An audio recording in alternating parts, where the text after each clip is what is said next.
250 flavors gonna make you smile. 250 flavors gonna make you smile. 250 flavors gonna make you smile. That's that popcorn make you smile. Ah. Popcorn world. Popcorn world. Popcorn world. It's a popcorn world. It's a popcorn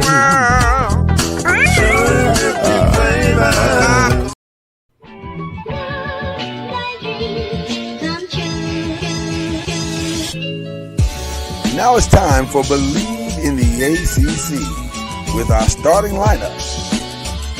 From Florida State, number 17, Charlie Ward. From Morehead State University, number 50, Lloyd Stan. And from Murray State University, number 2, Kendrick Haskett. Get ready for the best sports show about the ACC in all the land. Believe in the ACC starts now.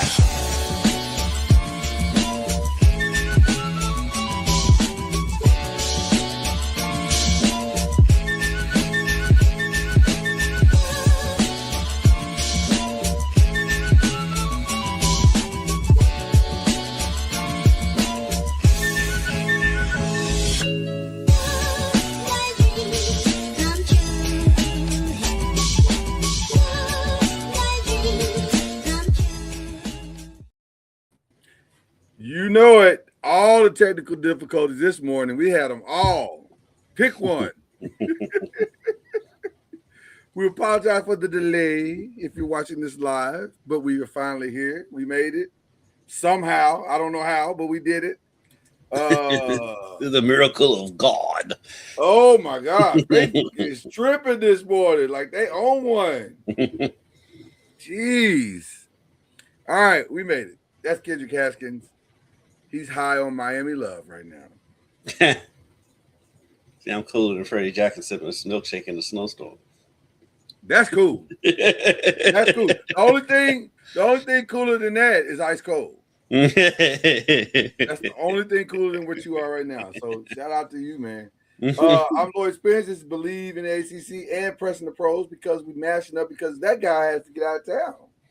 He's got to go somewhere. He's going to Emenito a Miami, you know?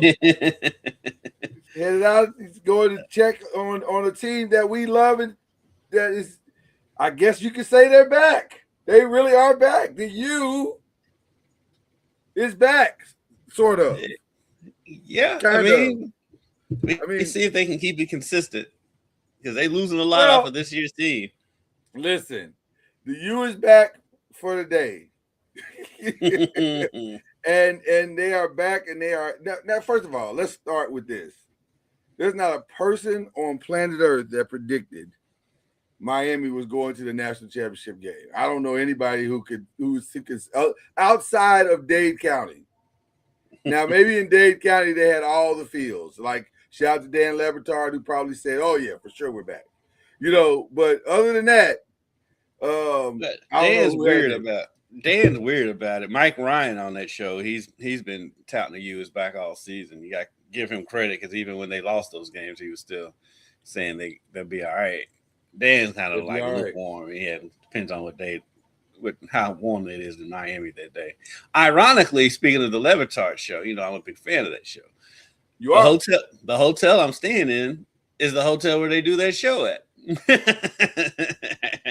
Look at God. God is all over it this morning. He's fixing our sound in it. He's fixing our streaming issues. He's putting you in the right hotel. This is a good day. I finally got the coach I want. This is a good day in America. So we're gonna get into all of that here today. But let's talk about how we got here.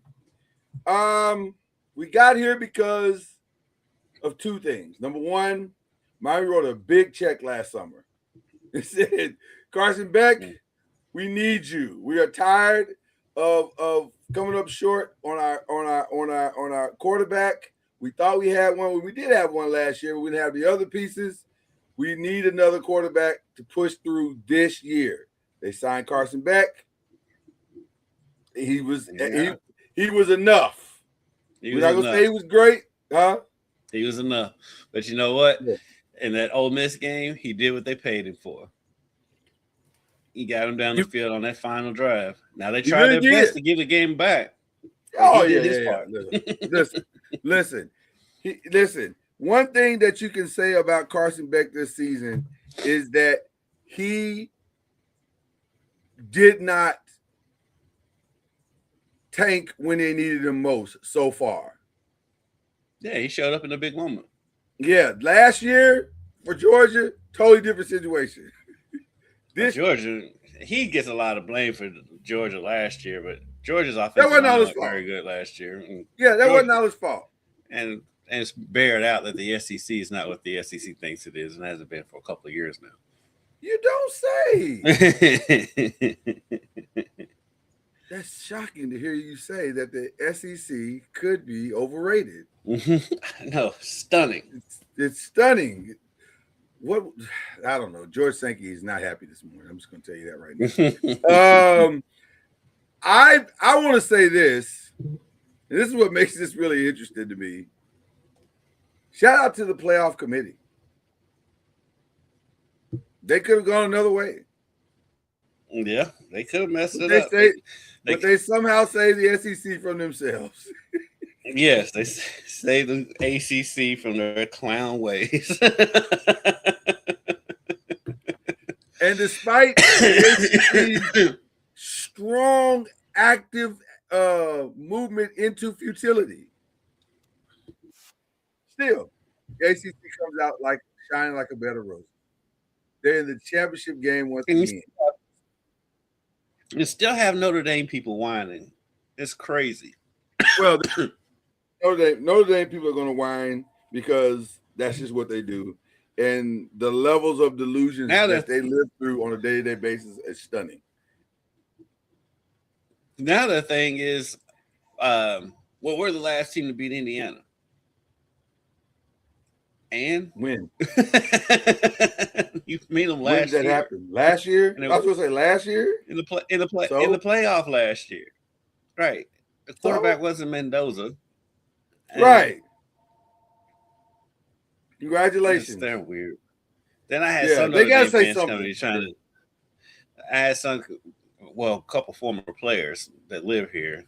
They're saying that Notre Dame wasn't going after the ACC about it. I was like, they were. Yeah. They had a press conference talking about how they're mad at the ACC for showing the Miami game over and over again. Literally mentioned the name. That's how that press conference went. They didn't say the unknown conference. They said the ACC. Right. All about my name. Illusions. Yeah. So does this put the ACC back in the national conversation as power conferences now? Because I'm torn. I'm gonna be honest with you. This is the most torn I've been rooting for a national championship game in a long time, because the loyalty in me wants the ACC to win this thing. Mm-hmm. I adore Indiana. I adore them. I adore Coach Signetti. I just think this is just one of the best stories in college football history. To see, talk about worst to first, Jesus. Like, this is crazy. Yeah, I mean, to me, it's got to be the best college football story ever. I mean, this is a team. Yeah. Indiana is one of the losingest teams in all the P5 school conferences, and in 2 years for them to be in a national championship game, it's unbelievable. And he's already restocking for next year because he got Hoover from TCU to come next season, and so just the way they play. I mean, you never feel like the moment's too big for this team. And it's crazy to say when it's a team that's never been here, but this team has never been here. And so, but like the same goes for Miami, because Miami has a tradition, but it's been so long since Miami's been here that like none of these kids were alive, or if they were alive, they were little kids last time Miami was on this stage. No. And so not one of these teams has ever seen a good Miami team until now. Right. Like, because what it 2000? When at the last one? The year they lost to Ohio State, what was that? That may have been I 05. thought that was 2000. Maybe it was long. Maybe it was after that. But listen, If it's a kid on the field that was old enough, they're not old enough to remember it. And no, it was the McGahee year, right? Yeah, when they had McGahee, Portis, and Gore. Yeah, that I want to say that's I think 2000. I Ed could be Reed. wrong. No, it wasn't Ed Reed. No, it wasn't. It was Sean Taylor was on that team. Put it like this: there are guys who have retired from the NFL the last time that this team. I think most of those guys have retired from the NFL. I think you're right. I think you're exactly right. It's crazy to think that this is where we are, but this is where we are. So now, maybe I don't know, because it's a weird dichotomy that we have in this situation. Because technically, it was the college football playoff committee that decided that the ACC needed to be in this situation, not the ACC. The ACC did nothing to help Miami whatsoever. And so they campaigned for him. They did campaign for him. They campaigned, well, in the ninth hour when there were no other options. Yeah, they showed up and said, hey, we do have this one team that's pretty good. But I think it does put the ACC, at least makes people take them somewhat seriously now. Or does Miami stand alone? Is Miami a standalone? Like, it's, there are standalone teams in the ACC, and Miami's one of those. Well, it's one of those things where the blue bloods of the conference, even though I wouldn't, outside of them in Florida State and Clemson, the ACC needs Miami to maintain, and for Clemson and Florida State to rise back to where they were. Way, because we love Louisville, we're from Louisville and all that, but it's Miami, Clemson, and Florida State. Those are the names. Yeah. If those threes can return to prominence, then the ACC will start getting more respect. Yeah. Because if you look at the Big Ten and the SEC, literally, it's only about 4 or 5 teams good in each one of those conferences. Right. And so, so if the ACC can get it up to the 3 main teams, and then you throw in a Louisville and Georgia Tech or whoever, Virginia Tech. If Virginia Tech gets good again, especially with James Franklin, they have a named coach, that'll raise the ACC, how they look, their standing, and how they look to the rest of the country. So if those 3 teams in Virginia Tech and a Louisville can be consistently good, then I think the ACC's prestige will rise. Well, it's interesting. Indiana actually saved probably the Big 12 or the Big 10 and the SEC, because they've been loud and wrong all season long. Both of those 2 main conferences, because they control everything. Right, because they can control everything. And had Indiana not been as good as they are, it's not unreasonable to think that we wouldn't have had any. Like, Oregon's okay, but Oregon has proven that they are beatable. Now, turns out the team that could beat them was Indiana. But but it's funny to me. You look at Louisville at its peak, had they stayed healthy. Now the big if in the Louisville thing is Miller Moss. Had Miller Moss been far more consistent than he was, it's not unreasonable to think that Louisville could have been in this game. It's they had all the other pieces, like everything was there. And so now that there's a regroup of sorts, I'm very curious to see where this is headed. Because I've struggled with this question the last couple of days about, like you said, is the U really back? Can they keep it consistent, or is this just a portal thing? And right now, with the portal closing tomorrow, thank goodness. Literally, oh my God, thank goodness. You are preaching, boy. You are preaching. I'm so sick of this thing. If my phone goes off one more time, it has been 14 days of hell right now. It's like it's just every other day. But with that being said, Louisville, phenomenal job in the portal, which everybody came in. That situation was so weird because it started off bad. Like it was, and I'm not sure why. Did you ever find out, or did you? Maybe you probably haven't had time because you got 1,000. You are the sports director, not just global. So, did you ever get any inkling as to why there was such an exodus out of Louisville at the time? It's That was just such a weird situation. it's just the times they live in. A lot of them came It's just the back, time. and Yeah.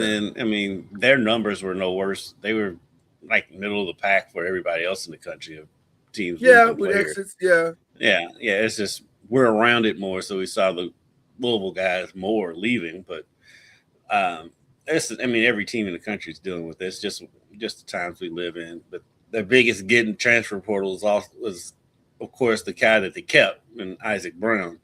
And Right. So I actually saw him at the U of L game on Saturday, and so keeping him is their biggest get, and him and Clev Lubin getting Clev to come back for another year is huge because I think Clev could have gone on to the NFL, but having him back and having Isaac Brown back in the fold, then they got the kid from Ohio State at quarterback, and so they took care of their business, and they did. Losing players is just part of it these days. Yeah, look, you're gonna lose players. That's part of it. But the goal is to try to hold on to as many as you can, and hold on to the key ones, which I think Louisville did that. Virginia Tech came out of this thing very, very well. They're like 5th in the transfer portal ranking. And I'm using On3 as kind of like the On3 to me is the one that's probably. Shout out to On3. They probably are as on it as anybody, no pun intended. Mm. But they're pretty accurate as to up to the minute type stuff. Virginia did well, looking at all ACC teams. Virginia did well. As far as Clemson finally decided to get in the game, which is interesting. But I think that may have been a mandate from above, though, because at some point you can't keep having 7-4 seasons, and they probably said that they probably had a coming to Jesus meeting and was like, "Hey, man, you gotta stop." Yeah, they're getting passed up by everyone else in the conference. Yes, and ridiculously passed up. Like they went from being a juggernaut to another team. And that's not good for the ACC. Yeah, you know what I mean? They may have taken. They need Clemson up there. Well, I was thinking the president of the president of Clemson, and the athletic director and the commissioner of the ACC all probably took Dabo out to lunch and said, "Hey, man, come on, come on, man, you're killing us, man. You're killing us, Smalls. You're killing us. You're killing us." So. It's they need Clemson. It's not a good ACC when Clemson is just mediocre, and so I don't know if what they've done will fix anything. We'll see, but Clemson needs to at least make its way to the other side of the ledger and at least be more competitive than they have been. They got a gaping hole at quarterback right now. I'm not sure what they're going to do. I haven't heard about them getting anybody in the portal. And I have not heard that there was a portal fix. So Dabo traditionally likes to go find a 5-star and groom that 5-star to being great.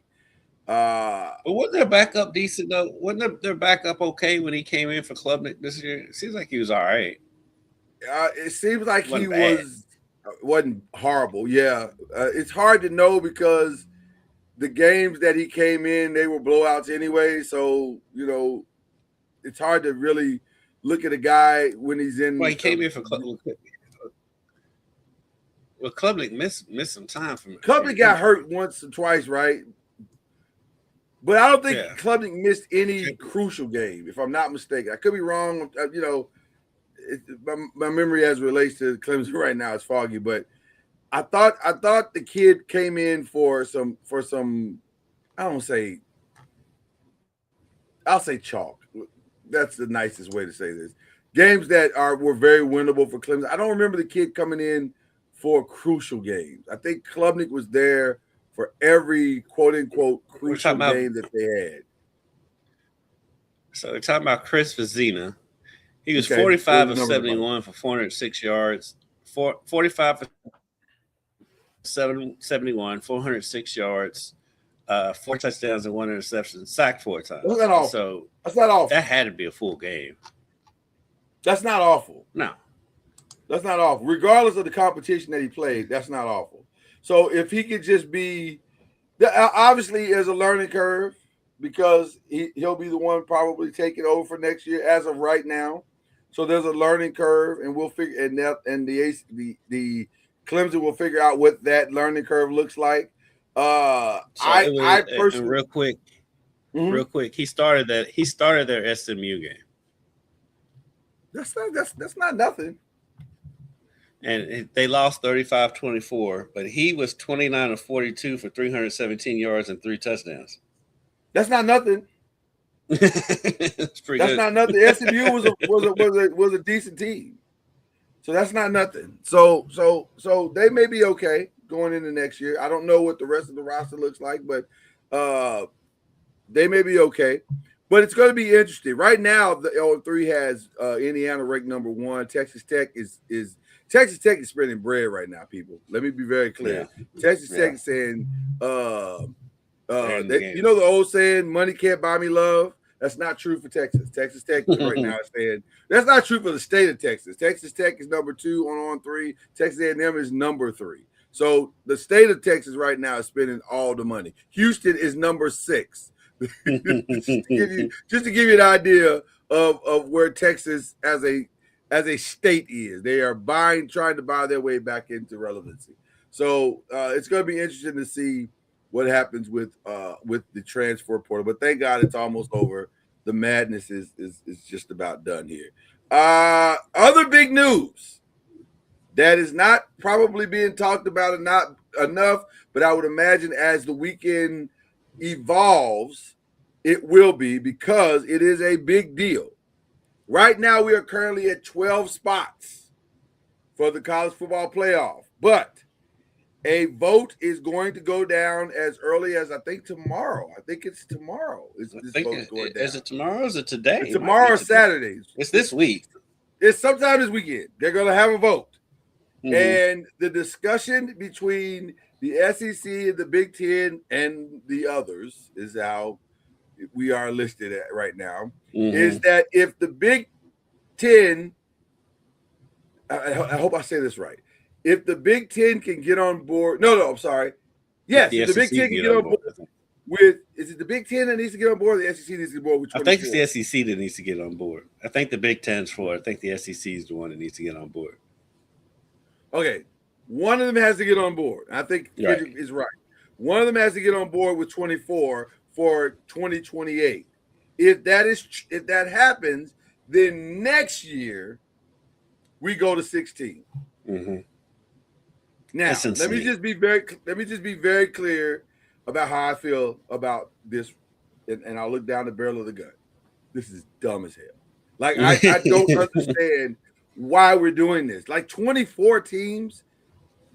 The only thing the 24 is going to be mostly SEC and Big Ten schools. Without question. But let me say this.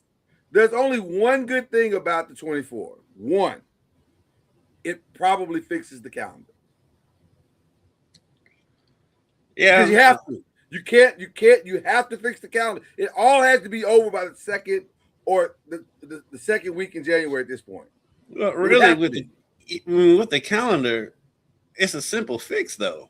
All you have to do is just push the transfer portal till after the season. No. It is a simple fix. You are 1,000% correct. But in their minds, we don't know what to do with the calendar. We have to have it. Whatever. This would fix that, because now, and 16 will kind of fix it, because now 16, you're off probably a week in December, and then you got to start. You got to start games to get it over before the NFL playoffs get ramped up and all the other stuff happens. So 16 and 24 will fix the calendar. The craziness though is Why do we need 24 teams? So basically, the entire top 25 minus one is going to make the playoffs. Right. Which makes the conference championship games even more irrelevant. Well, that's where I was headed. So that's over, right? That has to they'll be keep over doing at this point. they'll keep doing it because it's a money grab. That's the only reason why they had conference championship games exist in the first place. It's a money grab. Because I don't know if I played. IU Ohio State was number 1 versus number 2, and was the most irrelevant game of a conference championship game, because both of them were going to get in anyway. Right. I guess I don't know if I'd play. I don't know if I'd play if I was doing it. Like, what's the benefit? I know. There's none. There's no benefit in playing. I mean, Miami, for example. Miami didn't play in the ACC championship. Miami didn't play. They did worked out for them. I'm gonna be honest with you. If I'm the ACC, I'd have to evaluate it. If this goes to 16 and ultimately to 24, I don't know if I'd keep this game going. There's no benefit in that. The only thing that can happen is that go horribly bad. Yes. I.e. Thomas Castellano. Not Thomas Castellano. Jordan Travis, right? But he was hurt. Well, he did, but what I'm saying is, you're only opening up the door for somebody to get injured or something to go wrong in that. Or God forbid, if you're the ACC, your team lose, like a Louisville who loses that game, and you come into that weekend with the potential to get a top 7 position, and you end up 15th or God forbid out because they don't value the ACC. It's just no real benefit to playing this game anymore. Like, I don't know what you do with that. It's a money grab. So until a team is like, no, we're not playing in it, they're going to keep doing it because it's a money grab. That's the only reason why they have that. That's the only reason why conference tournaments exist in college basketball. Because it's you get money from. If you think about it, why do we play a whole regular season and get a conference champion only for that team, especially for your mid-major, for that team to lose in the conference championship and then miss the tournament? 100%. Stupid. 100%. I agree with that. Okay. All right. So that's all the college football news. My guy, Kendrick, like I said, will be covering this game for his wonderful organization, Wave 3 TV, and you'll be able to see him and follow him. He'll be streaming live, I guess. Not the whole weekend, but part of the weekend. We'll be on our regular air at 11 every night on Saturday, Sunday, Monday, and then Saturday we have the NFL, so I think we're streaming, and then Monday we have the NBA all day because we're NBC, so we have the MLK Day, so everything will be streaming on Monday. So wherever you have a computer, wave3.com. Wave3.com. Check out Kendrick. He'll be there. He's funny. He's hilarious. He's a good time. So check him out. He'll have some surprises there, I'm sure. He's very creative. He'll get some good interviews and stuff. It'll be fun. It'll be a good time. We'll have fun. Yeah. So I'm trying to think, is there anything else college football related? I think that's pretty much it. There's nothing else.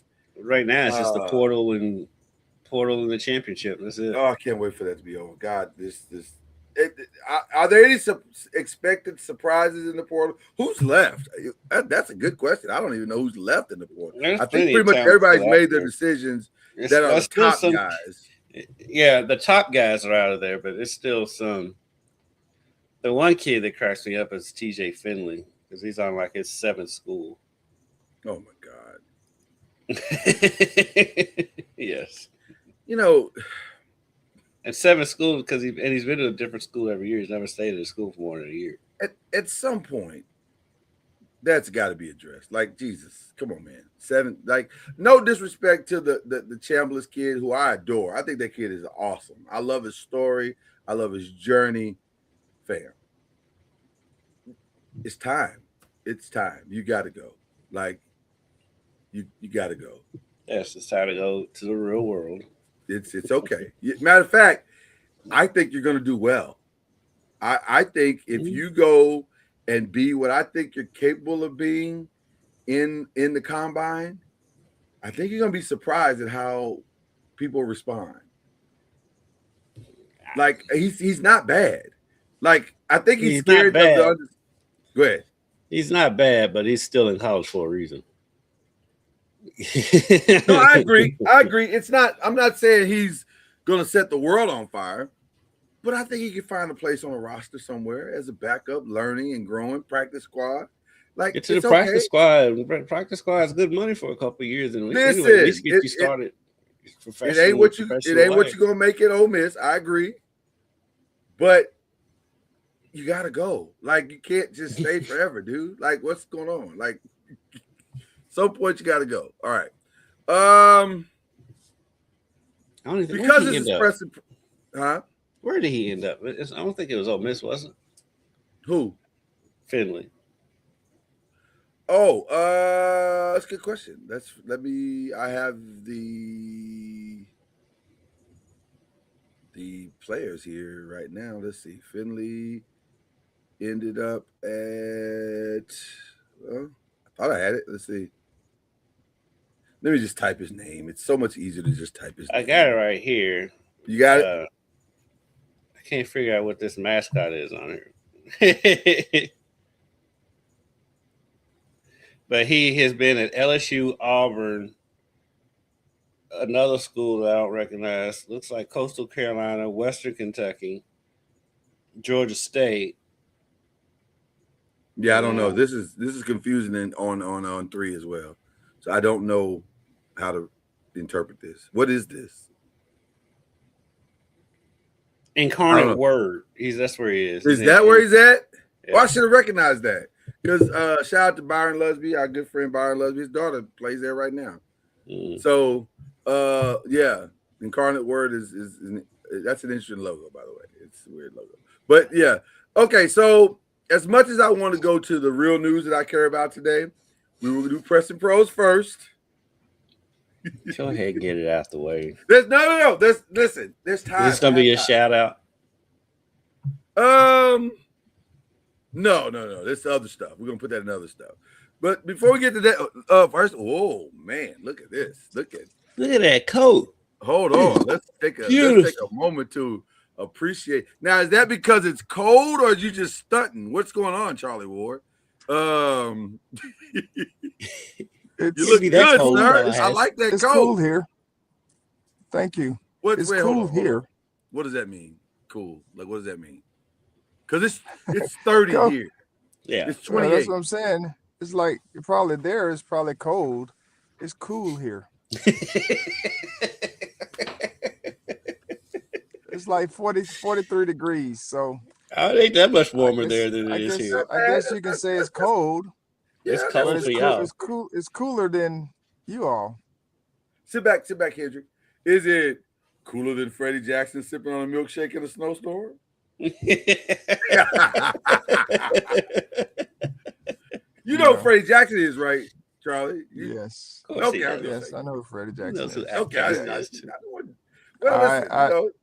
I didn't live underneath the rock.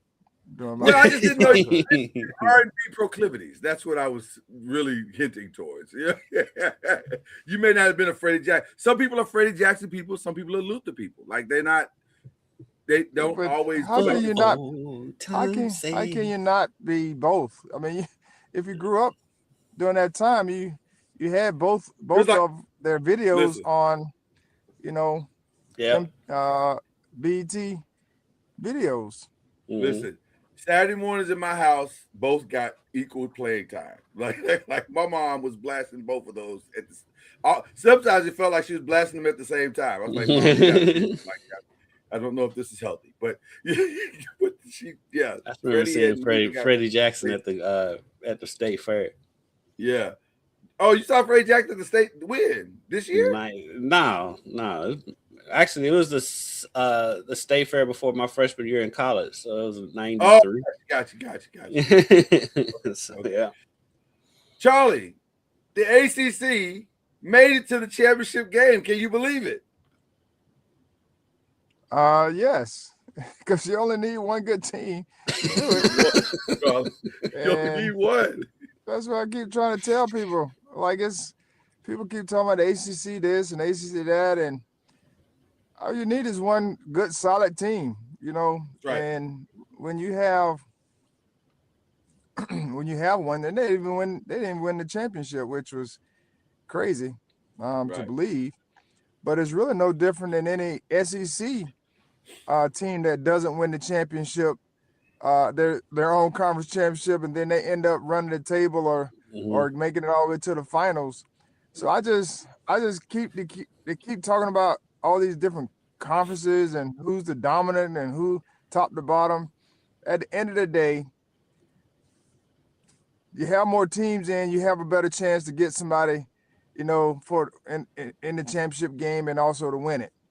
Yeah. But the conference, I think they all, when we start talking about equal, it depends on who's looking at what. But it's, to me, every conference has good teams, mediocre teams, and bad teams. Yes. And so you can shape it however you want to look at it to say who's the strongest and all that. But that's what you're going to have every year. You're going to have top tier teams, mediocre teams, and then you're going to have your bad teams. And so I'm just happy that Miami has made this run. But the other thing is, I think it's good that outside of Indiana, they're kind of messing up the curve here when it comes to buy teams, making it or playing. And but Miami is another byproduct of playing the first week, playing multiple games to get to where they are today. So if you're in the future, you probably want to be one of those teams playing in the first week. Well, Charlie, if the vote goes down the way we think it's going to go this weekend, and I fully expect it to go down exactly the way that it's been predicted to go down. According to all the reports, and shout out to Heather Dinage at ESPN, it looks like we're going to 16 next year because we're going to 24 in 2028. What are your thoughts towards the jump from 12 to 24 in the next 2 years? And 16 next year? Well, of course, they're going to have to do some with their regular season. We get to a point now where we're playing 15 games or 16 games or however long it is. It's an NFL season. It's about to be. Yeah. Yeah. And now if you're adding more games to the playoffs, then they're going to have to do something about the season. As far as games are concerned, if you start adding more teams. And I understand the thought process behind it. And I don't know if it would be any different when it comes to like the results at the end, because you're still going to have your teams that are good for the year, whatever that year is. Yeah. But I guess it opens up the door for more teams to say we made the playoffs for recruiting and dollars, which is also a good thing if the money is there to be had for a first round playoff team. From a player's perspective, hopefully they're getting a share of the playoff money, which would be great. If I know they're gonna start to work that deal out. I know if I was a player and I was part of the players union in a sense, I don't say players union, but represent that I would be asking for a share of playoff money, because that's another way to be able to, get some resources for the student athlete, and that should be across the board. Not just for football, but for all the sports, when it comes to making the playoffs and, representing your university. So I'm here for that part if it's going to benefit the student athlete for playing more games, in the sense of, this sense, football. We got to think about the reports that the ACC is letting Miami keep all of their money instead of spreading it out amongst the rest of the conference, like every other conference does. So I think there should be a portion that they share with. It should be a larger portion for Miami to keep, and then a smaller portion for them to share as they represent the ACC, because that's part of like representing your conference, right? And what have you. So I don't think they should share, a huge portion, but it should be something. Yeah, I think fear is a strong motivator, and everybody knows that like you said earlier, Kendrick, the 3 brands in the conference are Miami, Florida State, Clemson. If any of those 3 brands decides, you know what, maybe we should try something else, or maybe we should do something different, because we're tired of going through this year-to-year thing about the playoffs and whether or not we are worthy or not. If those 3 brands decide to abdicate the ACC has a real problem. So the ACC is saying, we got to figure this out. Because, again, let's go back to something that we all know. This ESPN deal lasts till how long?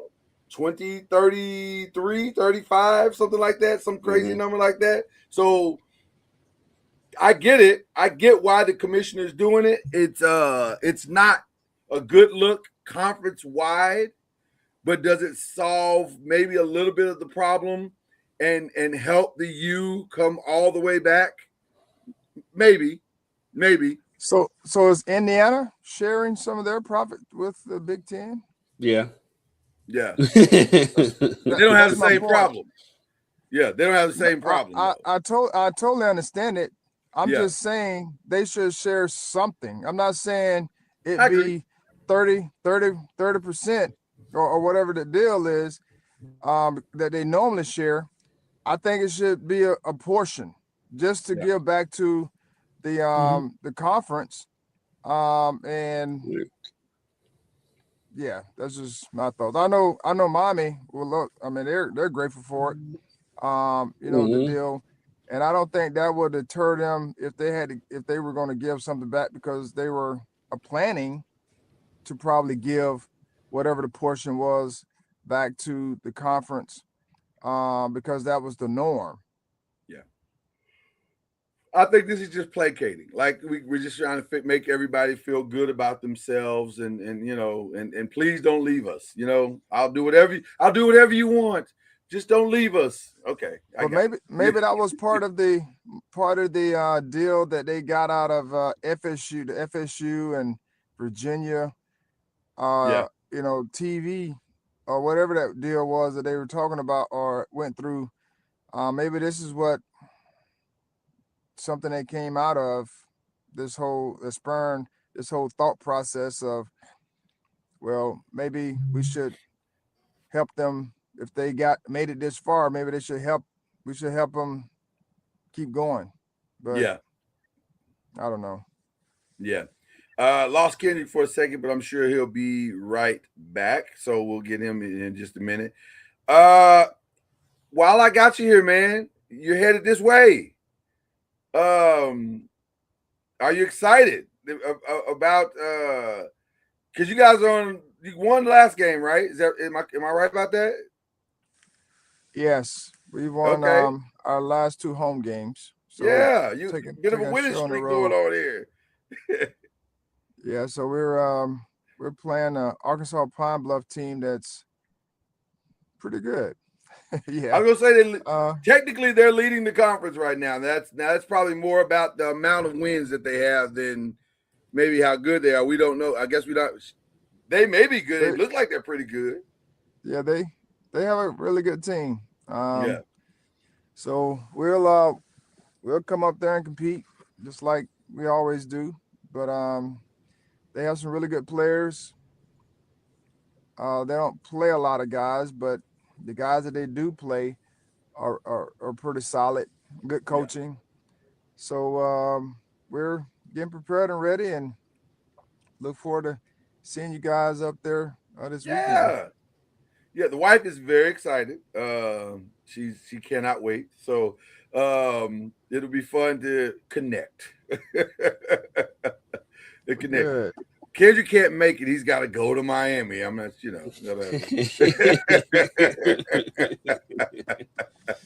Going to the warm weather. Right, he's going to the warm weather. Yeah. I think it's supposed to be snowing here when we leave tomorrow, and then when we come back on Tuesday, I think the high is supposed to be like 18 or something crazy like that. I feel so sorry. Well, you might melt. Right? I have to take my bucket hat. There you go. Guys, I want to take a minute to get into some since this is our classic mashup show and we get to talk NBA today. The 3 big NBA stories that are out there that are just insane to me, and ironically, we're talking about Miami. Kendrick is a Memphis Grizzlies fan by choice, by the way. By choice, he chose to do this. I'm a Grizzlies fan just because of John Morant. But you still chose it. Don't change the narrative. I'm following my guy. Okay, that's what you want to tell the people. That's fine. We know this to be true. Well, your guy is about to not be a Grizzly. In fact, it could happen as soon as today that Ja is going to end up a member of the Miami Heat. What are your thoughts to that? By the way, Ja has got to be more aware of his surroundings. He got into a horrific argument with one of his current teammates that looked like it was about to escalate into a fight, like a full-blown fight. Yes. What are your thoughts just in the whole thing with Ja right now? Because it's weird. It's I don't understand why this is happening the way that it's happening. I get that it's happening because it's been happening for quite some time. But why is it happening the way that it's happening? I think part of it is he just wants to get out, so he's just making as big of a mess as he can. It's been kind of like the standard in the NBA when people want trades. They just make a mess of things. So I do think that's part of it. I do think going to Miami with the discipline that Pat Riley runs that organization under and that Spoelstra runs under that organization, and you have somebody like Udonis Haslem who's not on the team but is still around to give you a good dose of get right.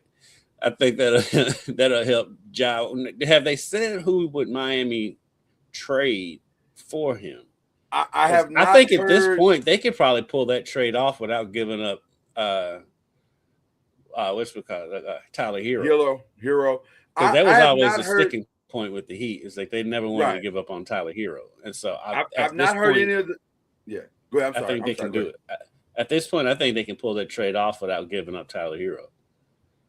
I have not heard any of the principal parts yet, so I'm not sure what has been included or is being included. Right now, I think it's still what is being reported as preliminary conversations. Although normally, if you're in preliminary conversations, you're pretty reasonably down the road. Yeah. So, I personally can't imagine unless there's like several first round picks being discussed. I can't imagine not getting Tyler Hero out of this deal. If the Miami Heat pull this off without giving up Tyler Hero, don't you have to consider them, Charlie? Don't you have to consider them at the top of the conference this year, especially this year? Because that would be Ja, that'd be Hero, that'd be Bam Adebayo. That would be a pretty formidable team. And Norman Powell too. Don't forget about Norman Powell. That's a team that could probably compete this year. Would you agree, Charlie? I mean, you never know what chemistry. I mean, chemistry plays a big part in the success of a team. Yeah. And when you break up chemistry, Ja's not going to be your defensive star. No. And so those are some liabilities that you got to think about as well. But that doesn't mean he can't make it up on the other end. And yes, I mean, Miami, they had a run during the course of the beginning of the season where they were beating teams by a whole lot of points and scoring a lot. Beating by a whole lot of points, but they were scoring a lot of points. And that was like the focal point. But I do believe, they'll have an opportunity, just like, a few other teams in the East, to win the East because of talent acquisition. I mean, you need talent to be able to win, but I do know that it puts them in the conversation, from name recognition anyway, or talent acquisition that they've been able to, bring to the table that will give them a chance to be in that same breadth as the teams that are at the top currently. Where are they? They would be. Where are they? Charlie, where are they now? Right now, I'm they're in looking the at it right spot. now. Right now, Yeah, they're in the 8th spot. They're in the 8th spot. Yeah, but if you have Hero and Ja in your backcourt, good luck on defense. Oh yeah, that's awful. Yeah, that's awful. That's an awful defensive backcourt. But let me say this though. Well, I was going to ask you both in this. the NBA. Mm-hmm. In the NBA, where it's find a mismatch, they'll find a mismatch, and at some point those guys will have to bow up and find a way to guard, in a playoff series. Which they'll be in pick and roll. They'll be in pick and rolls for 48 minutes. What realistically, put your coaching hat on for a second, Charlie. What realistically do you need Ja to do in Miami? Because he doesn't have to be. Does he have to be Ja, like 30 points, Ja, or does he just need to be what? I need Ja to stay out of trouble. That's what I need Ja to do. But I don't need nothing about basketball. Nothing about basketball, because Miami is, trouble can find you. And if you got the same people around you, Miami has same issues as Memphis and all the other places. And so Ja has to start make that his priority. Make sure he's doing what he's supposed to do off the court, and not hanging out in the clubs and all these different things that go into being successful on the court. So let's just basketball wise, he'll be fine, but just the other part is my concern. Listen, there's parts of this that seems like this is a disaster waiting to happen. If it wasn't for the Heat organization and how they run things, it would be a complete disaster. But we have faith in how the Heat run their organization. Well, listen, it's definitely going to be tested in this particular situation. Like it's because on paper it feels like, to Charlie's point, it feels like this is a disaster waiting to happen. But Pat has reined in many people. And so you got to believe that he could possibly rein Ja into. Now, to be fair and to be balanced in the reporting, never had a player like Ja that I can remember in the Miami Heat uniform. I can't. He's had some knuckleheads. Whiteside. Hassan Whiteside. Whiteside was challenging, to say the least. He's no longer there. Right. I don't know if anybody's as challenging as Ja. He's dealt with Jaws before. He's dealt with Jaws. Jaws? What was the one guard they had? Terry Rozier? No. Charlie, you'll kick a man when he's down. But Terry wasn't a knucklehead that we knew of before that. What was not quite that bad. Yeah. They had another guard that played along with Whiteside, as a matter of fact. He came in towards the tail end of Dwayne Wade. They had Malik Beasley. Not Malik. They've had Malik. Malik Beasley. Beasley. The other Beasley. Michael Beasley. Michael Beasley. Yeah, they've had Michael Beasley. They've had their share of knuckleheads come through there. It's just they get some get right. Well, most of them do. Hassan Whiteside never really got it, but it'll be interesting. I don't know if they've had any with the star power of Ja. That's the challenge. It's Michael Beasley will go to the club and get attention. The focal point when Ja shows up to the club is Ja. That's the problem. And there's nowhere in Miami he can hide. So whatever's going to happen is going to happen. So you're right. Charlie probably gave the key thing. If he can act like he got some, but now here's the other part. This is it for Ja. I hope he understands that. This is it. You're not going to get another chance after this. If you can't go there. Yeah, he will. I'm not going to go there. No. I disagree with that. We've seen knuckleheads. As long as you can put that ball in the hoop, you'll get chances. They keep giving them dudes chances. Yeah. I want to be very clear about what I'm saying. Somebody who's doing what they're supposed to do and, got a little talent, good team player. They're the ones that get pushed around. They're thrown around all over the place. As long as they can produce on the floor, they'll always get a chance. I mean, if he's no worse than anything that Dennis Rodman used to do. No, he is. He is. Because Dennis never let what he did off the court affect what he did on the court. Dennis was like, I'll drink and I'll party and I'll be up for 48 hours straight. But I'm about to Michael Jordan had to go pick Dennis Rodman up from Vegas during the NBA Finals.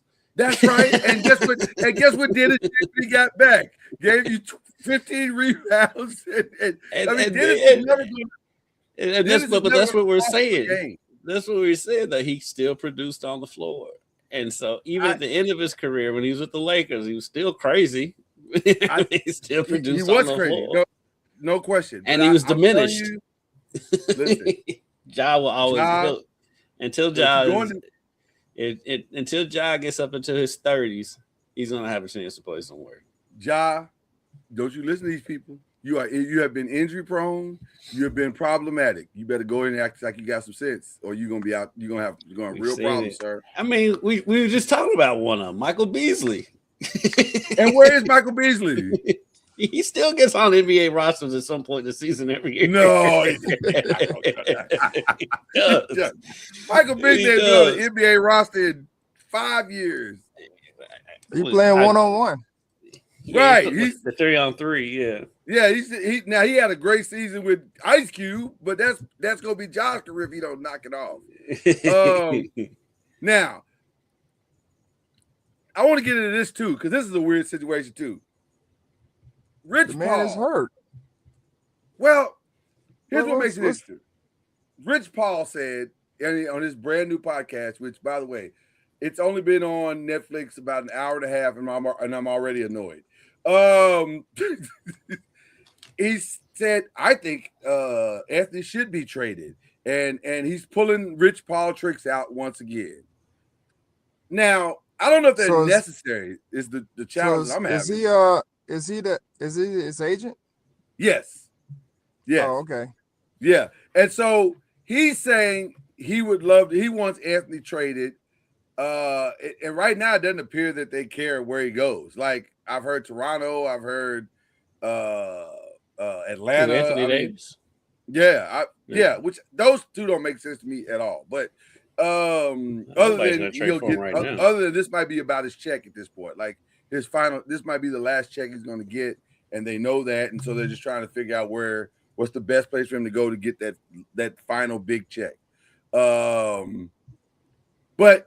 what's interesting to me about this deal is that I think he's right in the sense of, what are you doing? Like, why are you trying to hold on to any of these pieces? Like, with Kyrie, with Anthony, with Clay, what are you doing? I understand the Kyrie part. I don't. The Anthony Davis part, I don't. Cooper Flag is playing great. He's everything you hoped he would be as a rookie.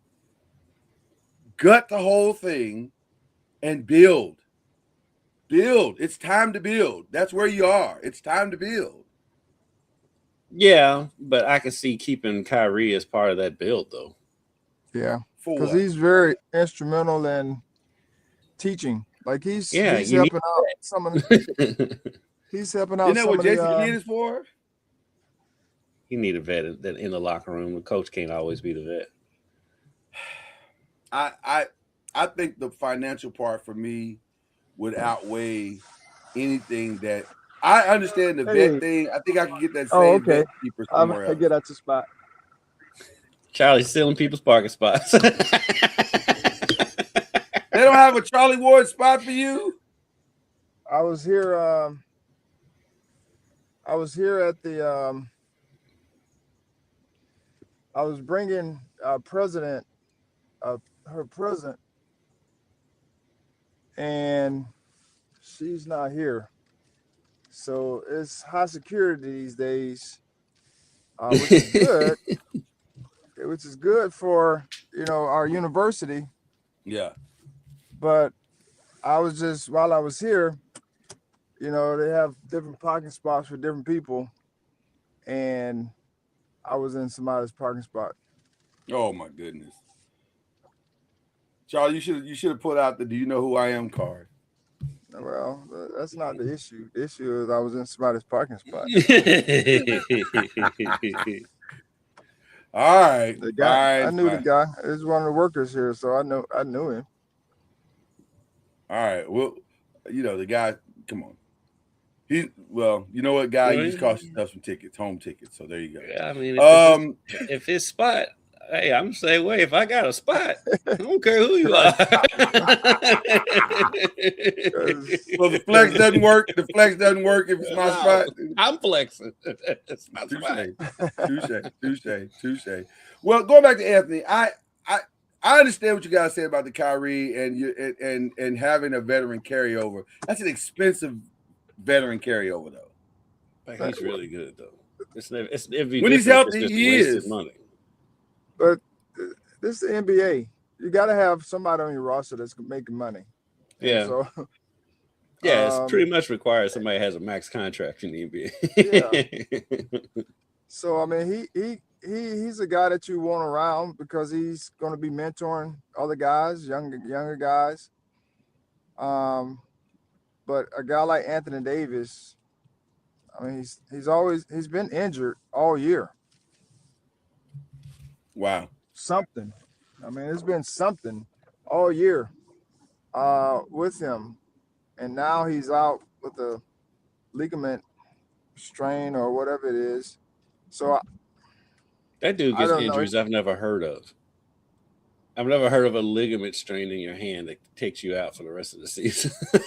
I've never heard of that. I'm not even discrediting him. I'm sure it's legit. I'm sure they want him to play. He just gets injuries that no one's heard of.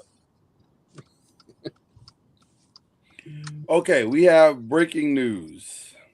Okay. And this is significant. 20 men have been charged in a point shaving scheme involving more than 39 college basketball players on more than 17 NCAA Division I teams, leading to more than 29 games being fixed, according to a federal indictment unsealed Thursday in the Eastern District of Pennsylvania.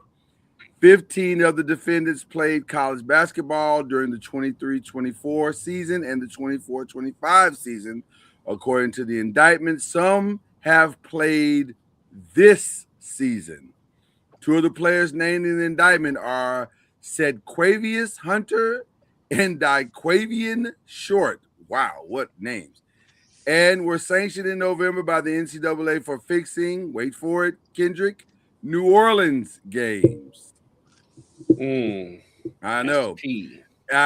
At least two of the defendants, Shane Hennon and Marvis Fairley, were also charged in federal indictment in the Eastern District of New York, centered on gambling schemes in the NBA. Antonio Blakeney was named but not charged. The scheme, according to the indictment, began in 2022. This is just breaking. Some more news is to come, but this is incredibly significant. Blakeney was a highly recruited point guard when he's coming out of high school. Because Louisville was high on him. Thoughts, gentlemen? This is significant breaking news that's going on. 20 men have been indicted. One of the biggest issues. Yeah, one of the biggest issues we're going to keep facing is they're saying college athletes aren't supposed to bet on any sport. Yeah. But in this day and age, it's above board. I'm sure it's happened before, even when it wasn't above board and you couldn't track, whatever, all the different things you could track with it now, which is good because you have some traceable evidence of what's going on. Yeah. But the issue is you have all these bet online, all these different outlets, and some of these college students aren't student athletes aren't getting they may be betting on other sports, professional sports, and they're getting dinged as well for betting. And so when we start talking about the normal student and being a normal student can bet on games, whether it's college or pro, but the college student athlete can't. Right. Which I understand the reason behind it for sure.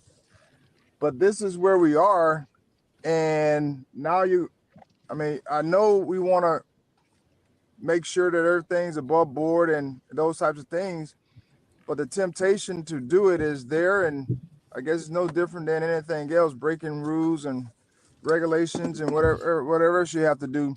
But I think it's more. You know what I mean? I know they're doing this, but I just think it's more that we're going to have to do. One, of course, education is always key, but how can we, work towards helping the student athlete? But even with that, people who have gambling problems, I don't care what kind of education you have, all those types of things, or an addiction, I should say. It's because that's an addiction, a form of addiction. It's just going to happen, and you just have to continue to educate and help people along the way. But we make it easy, It's right there on my phone, and they got prop bets. They have all these different bets that you can do, and you just have to have the self-discipline not to be engaged if you're a student athlete. But it's tough to navigate. Yeah, because it's like a two-way street. On the one hand, it's so easy for them. It's like you said, it's so accessible. It's right there on your phone. But on the other hand, they're easily caught more because they can track this stuff. That's why you're seeing all these stories coming out all of a sudden, because it's easier to track. So at this point, you gotta kind of be a moron to still be getting caught doing this, because they can easily catch you doing it. The other thing that makes this story interesting is that what is the ramifications as it relates to whether or not this plays back? It shouldn't, but I mean, the NCAA is a funny place. So it shouldn't fall back on the schools, that especially if they are truly unaware of the activity of the student. But, I mean, I don't know. This is crazy, but I hate that this is happening because it feeds into every narrative that every conspiracy theorist has about sports in general, and so this does nothing to help that. What? Hold on. What? I mean, yes, talking about people actually playing in the game. Well, yeah, but I'm saying, every conspiracy theorist out there says, well, these games are fixed, the outcomes are decided. There's a script. Right. But which we know that's not true, but this doesn't help that, because all people are going to hear is that there's point shaving. They're not going to hear any of the specifics or the information. Right. And And so that part, is awful. And I hope it doesn't spill into something. Well, we don't know. We don't know how deep this rabbit hole goes as far as the 29 players that have been indicted or charged. Rather, I said indicted, but really charged. So I don't know. We'll see as this story continues to unfold. I hate that it's unfolding on championship weekend in college football, but that's probably designed by whoever wrote the article. because the eyes of the world will be on college sports this weekend. So anyway, but that is our breaking news for this morning. Let's get back to this Anthony Davis stay. So you guys think Kyrie should stay, but what about Clay? What about Anthony? I'd be surprised if Klay Thompson makes it through the trade deadline. I do think they'll. I think he's going to end up back in Golden State. To be honest with you, I think he's going to get bought out. Yeah. I think it's probably more likely that he'll get bought out and then he'll head back to the Bay. But I think if you're Dallas, dumping the salary is paramount. Like, you got to get out from under AD, you got to get out from under Clay, and anybody else you can get out from under. Do that, because you're not making the playoffs this year anyway. So what's the point of driving hard to that or trying to drive hard to that conclusion when it's not realistic to think that that's going to take place? So just, let's start working on the future. Let's start figuring that part out. That's what I think. I think Kyrie's still part of their future. That's what I think. Speaking of Golden State, for some reason they're having trouble finalizing this deal with Jonathan Kuminga. All signs point and have pointed to him going to Sacramento for the last 4 or 5 months. I'm not sure why this is taking so long, but the Kings have kind of dug their heels in on not wanting to give up a first round pick, which I kind of understand, but also I don't, because then move on. Like, if Golden State we're said talking they're not about the Kings. They're weird, such a weird organization. It's so weird. About the Kings. They finally had something. What, 2-3 years ago? They had something. And then all those parts are gone, just about. And it looks like they're gonna dump Sabonis. Like they're now Sabonis and Malik Monk are squarely. Malik Monk still being there is surprising to me, because they've been talking about trading him for a better part of 2 years now. Sabonis is an interesting one though, because you'll get a lot from him, and I think he could be that piece for a team that's just that close to get them over the hump. Yeah, I think the Lakers should be going after him if he's available. Well, from what I've heard, he is definitely in their eyesight. But breaking news again, and shout out to Shams for doing this right in our segment. I appreciate him for coming through in the clutch. Officially, Jonathan Kuminga has demanded, is the word that Shams is reporting, demanded a trade away from the Warriors, and he becomes eligible to be moved today. So maybe that's the holdup on the deal too, is that his eligibility didn't come until today. Because there is a group of players that aren't eligible until the 5th today, the 15th. Right. So he was in. I guess he was in that mix. So now, I would think by the end of the weekend, Jonathan Kuminga will no longer be a Warrior. I would think, because I also saw some reports that maybe Brooklyn for MPJ, which I think would be a great fit for. I like that for the Warriors. Yeah, I like that for the Golden State. Yeah, I like that. Who is MPJ? Michael Porter Jr. Yeah. So this is interesting. A lot of interesting things happening in the NBA. I think we're going to start to see a lot of movement. It feels like the AD thing and the Ja thing are slowing everything else down for some reason. I don't know why, but I think the Ja thing more than AD, because once AD got hurt, then it's kind of like, but I do think the Ja thing is kind of slowing stuff down. Yeah, but they seem like they're ramping up the AD thing again, which I don't understand. Well, I'm sure Dallas is trying to ramp it up. Dallas is actively trying to ramp it up. They would love to get rid of that $54 million. They would love to get rid of that. Yeah. But yeah, that's weird to me because the places, it's the places that's throwing me off. Like, I don't understand. And by the way, Rich Paul, his contract is a unique dude. AD's contract is what's appealing, because like Charlie and I was saying, is every team has to have a max contract dude, and so his contract is why people would be interested. Well, because you notice it's the smaller market teams that's interested. Yeah, they're interested. Yeah, because they need his contract on the books. Yeah, the other thing that makes this thing interesting to me, Kendrick, is the fact that I don't even know how to say this, but the fact that Rich is trying to do this while simultaneously trying to influence the Lakers roster move of Austin Reeves. See, when you first brought up Rich Paul, that's a move I thought you was gonna. Well, that's where I was headed. Yeah, that's definitely where I was headed.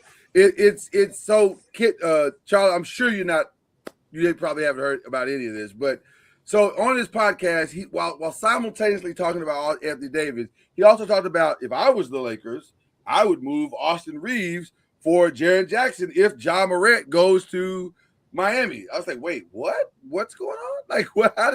How did we end up with Jaren Jackson? Like, which by the way, would love that as a Laker fan. It's phenomenal.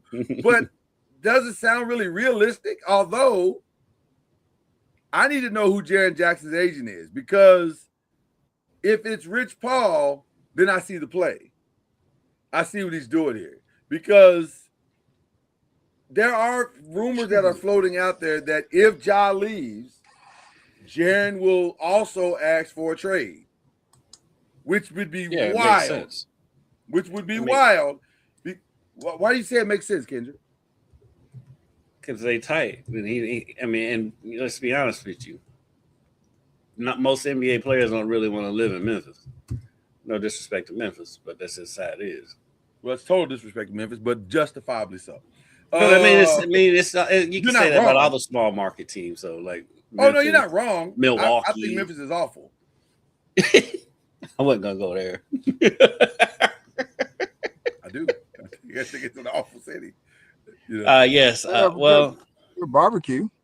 They have phenomenal barbecue. Maybe the best maybe some of the best barbecue in the country. But other than that, and the blues, the Memphis Blues, or the blues and barbecue. That's Memphis. That's as good as it gets.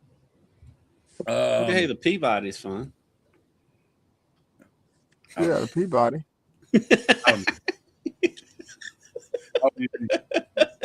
You've never witnessed the march of, you've never witnessed the March of the Ducks? Yes, I have. I figured Charlie has. I've seen the March of the Ducks. You have a good blues museum there. I would believe that. I believe that. Shout out to the late great BB King. Big. Hey, but Elvis, other than that, I don't need any of that. He was a hero the most. I don't need that. So yeah, this is really, really interesting in that regard. In that if that can happen, and if I'll be honest with you, I'd rather have Jaren Jackson than Giannis. Really? Yes. Why? Because he opens up the floor more? He opens up the floor more. I think he's an overall better defender than Giannis is. And but how does he fit? How does he fit with the Lakers? He would be playing the 5 position. Yeah. Well, by the way, Jaren's agency is CAA, so it's not Rich Paul. Okay, so that's not. So I don't understand why he would mention him by name. That's so weird to mention him by name like that and say they should go after it. Wait, what? Is this what this podcast is going to be? Tampering? But he's on a podcast, so he's speaking on his own opinion, or his boy's opinion. Right. It feels like this. I'm just saying, Kendrick, you understood where I was going with this. This is the new wave. You get your podcast and you can speak openly about your thoughts, like at the barbershop. Yeah, but I don't think this is his thoughts, is where I was headed. Charlie, I see what you did there with the barbershop, too. Yeah, that was good. That was good, Charlie. That was really good. The barbershop should have a podcast. There'll be some good content. This feels very LeBron driven, is where I was headed. Like, Even though LeBron said, I don't know why Rich would say that. I don't know. Charlie had Kendrick Lamar level entendres right there. It was good. It's very good. I don't know. This is, what's funny about LeBron? Out of all the things that he's accomplished, and he has accomplished a ton.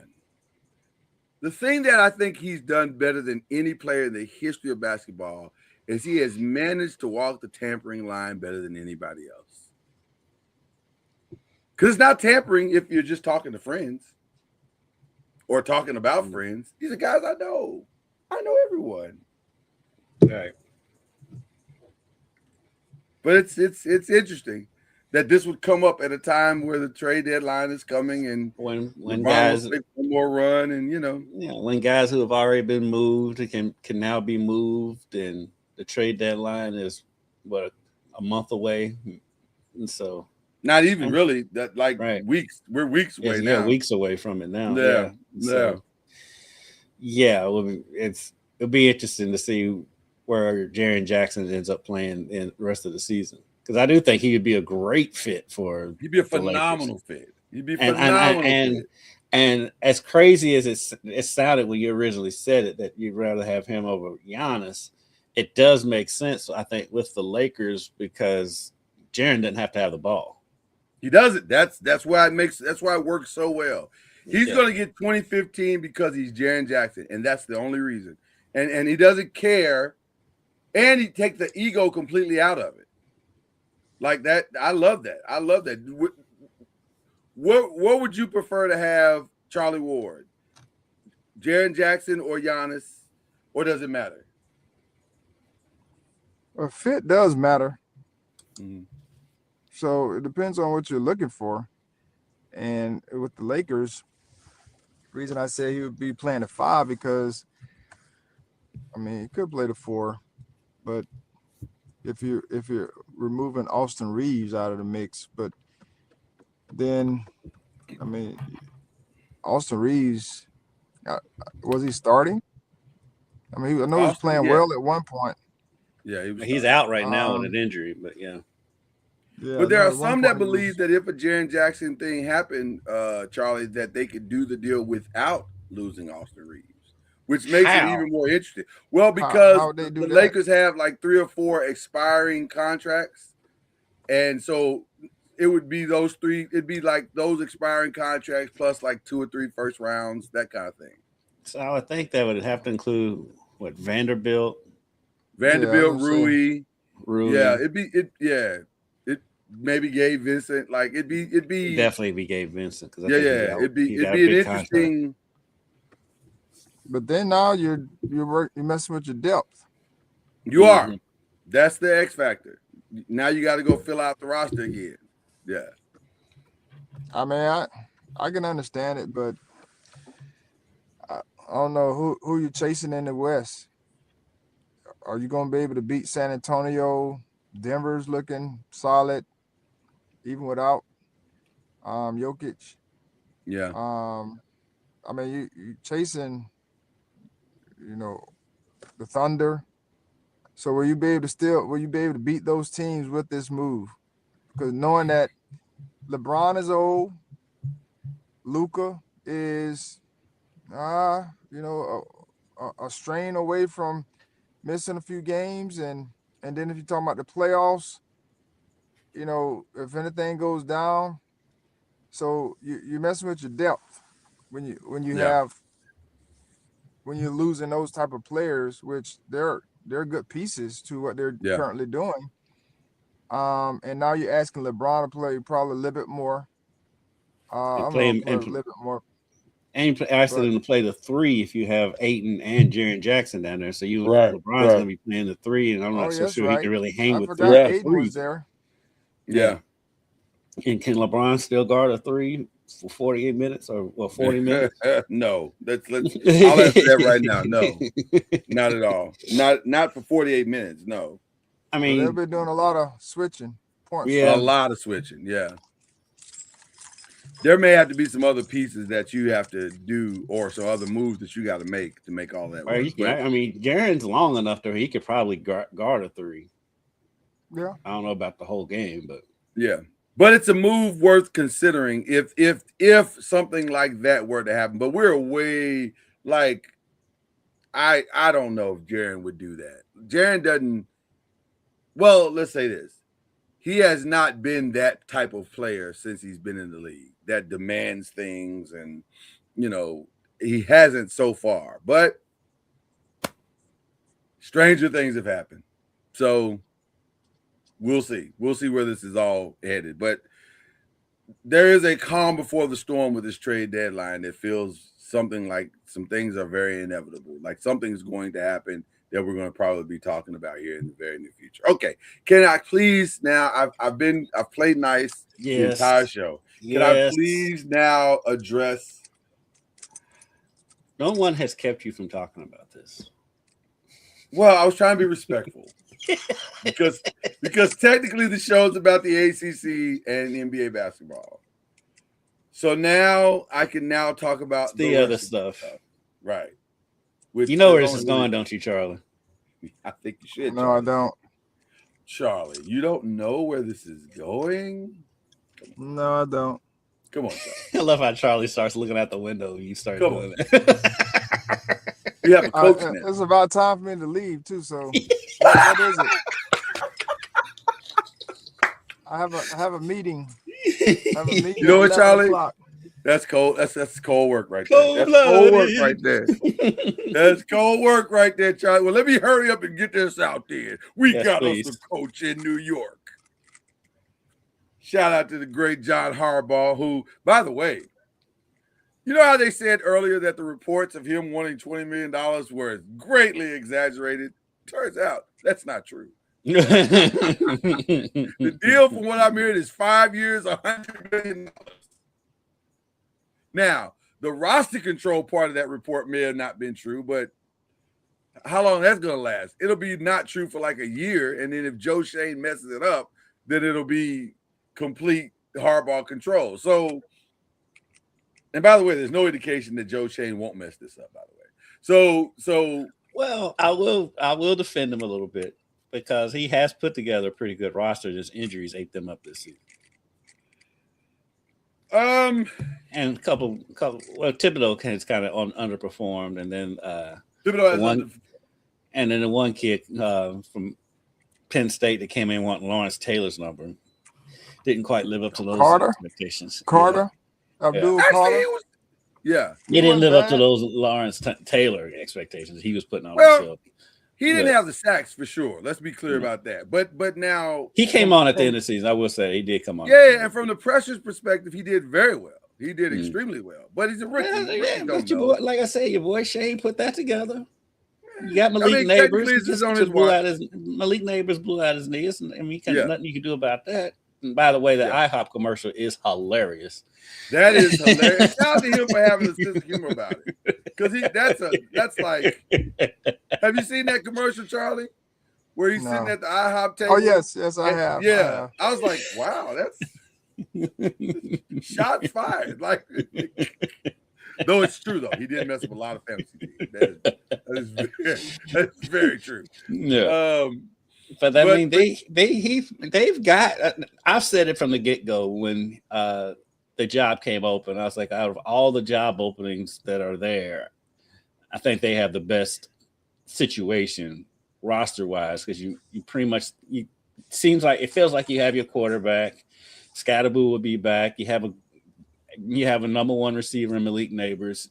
Mm-hmm. You've got good pieces on defense. So I felt like that was the no-brainer for Harbaugh to begin with. That was the best job out there. And like only one I think close to it is the Raiders, just because you have a number one pick. But Raiders? Yeah, just because they have the number one pick. That's the only reason. You're not going to the Raiders. The Raiders have made good coaches look bad. Yeah. Yes. I mean that. Yes. They're a funny organization. Probably should have stayed in Oakland. They probably had more success in Oakland than they would have. You'll get more free agents and move to Vegas than I think Oakland. That part. But To be honest with you, they've been in Vegas for how long now? Is it 3 years now? 3 or 4 years, yeah, something like that. And they still same Raiders. Yeah. So Yeah. So as I was listening to somebody today, it was like, at some point, these folks got to start looking in the mirror. They keep firing coaches, GMs, and all that other, and everybody else. At some point, they got to start looking in the mirror, like, what are we doing wrong? Mm-hmm. Yeah. I'm looking at you. Yeah, when you're constantly firing people, at the end of the day, if you're constantly firing people, there's a common denominator. It's you. You're the problem. Yeah, you're the problem. It's sitting in 100%. I'm gonna be honest with you. I think, well, first of all, I'm not that surprised by the hiring because John Mara's is his son or brother, Chris, one of them, he went to Harbaugh's house Sunday and spent the entire day with him. And so once you sit in a man's house for an entire day, you've decided who your coach is. Like you're not down there to talk about, the potential of a situation. You're not walking out without a coach if that's the case.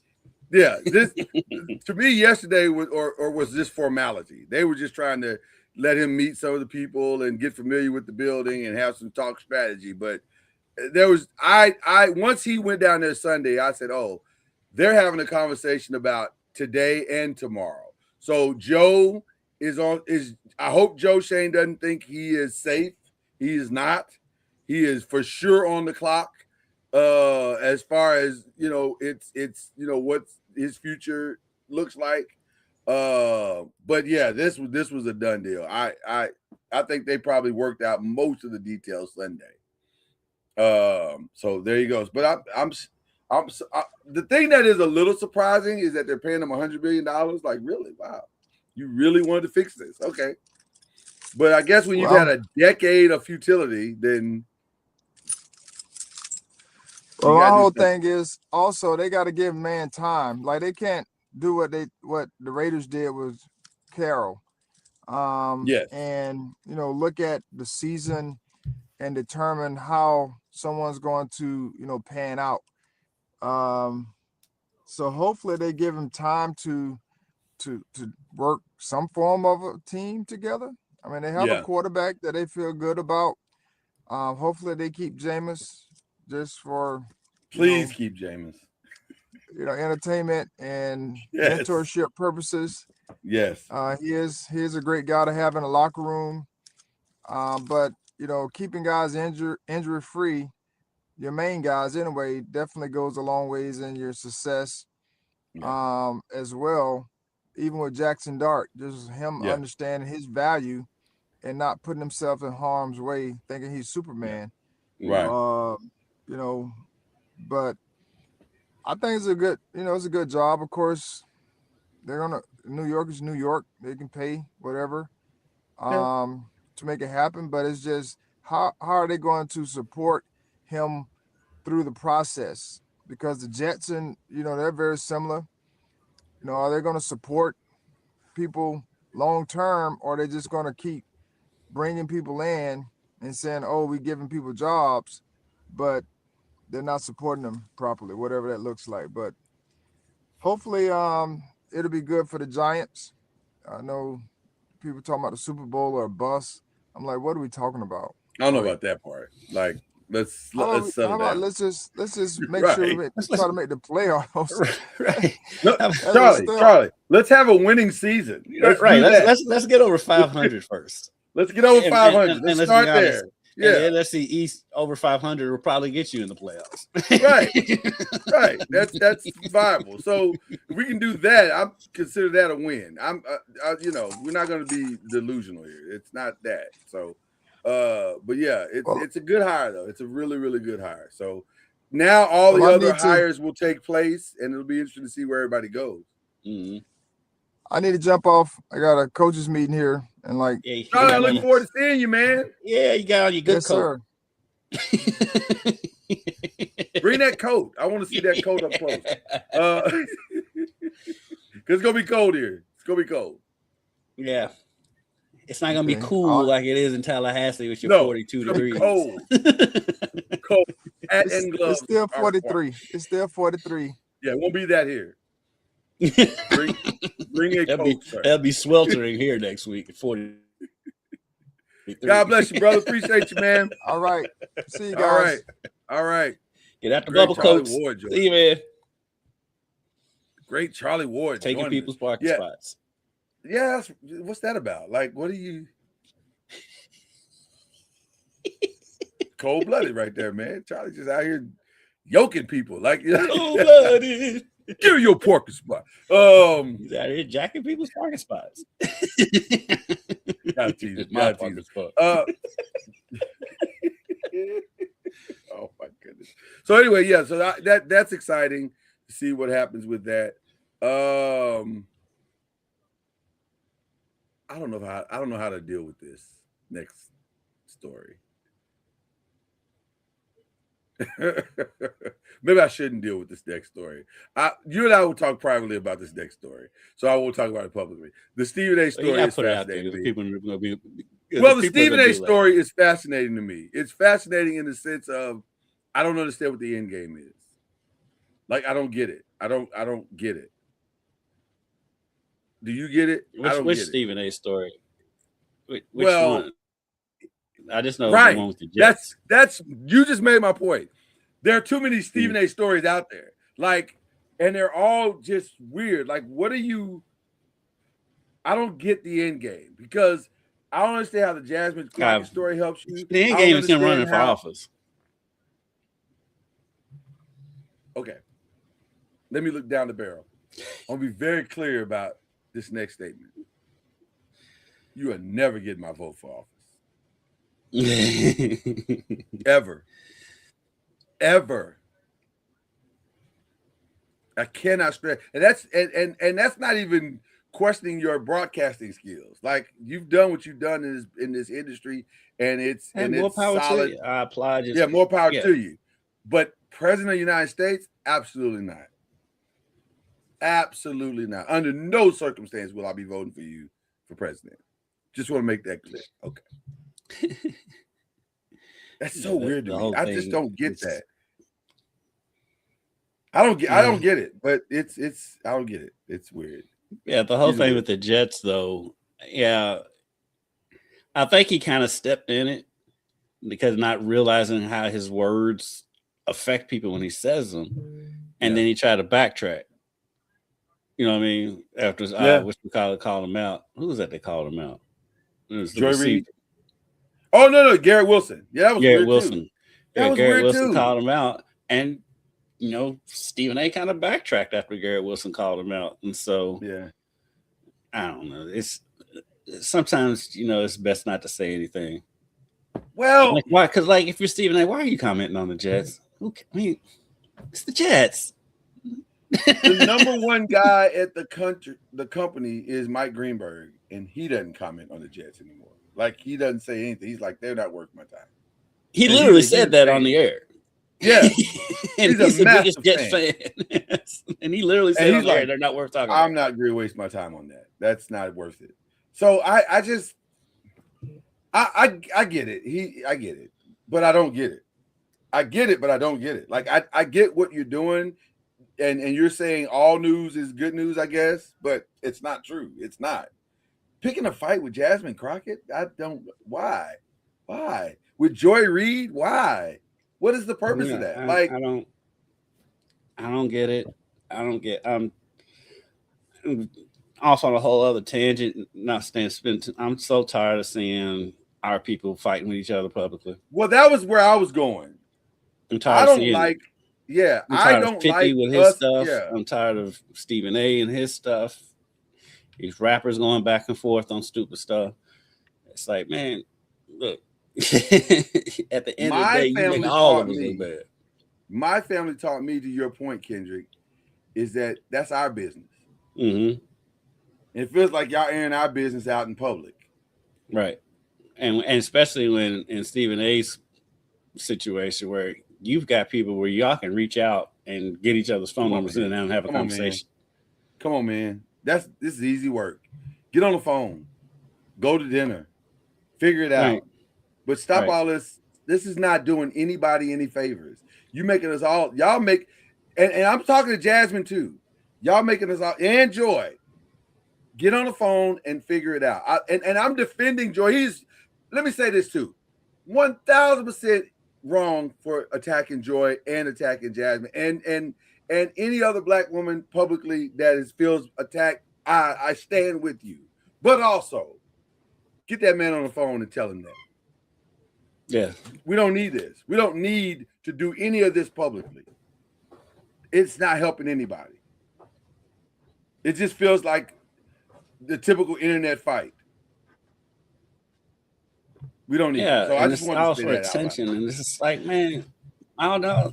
Not all attention's good attention, and like, man, let's say, hop on the phone and ask this. It's like when Marcellus Wiley kept going back and forth with Ryan Clark. I'm like, you all traveled in the same circles. Both of you worked at ESPN at one point.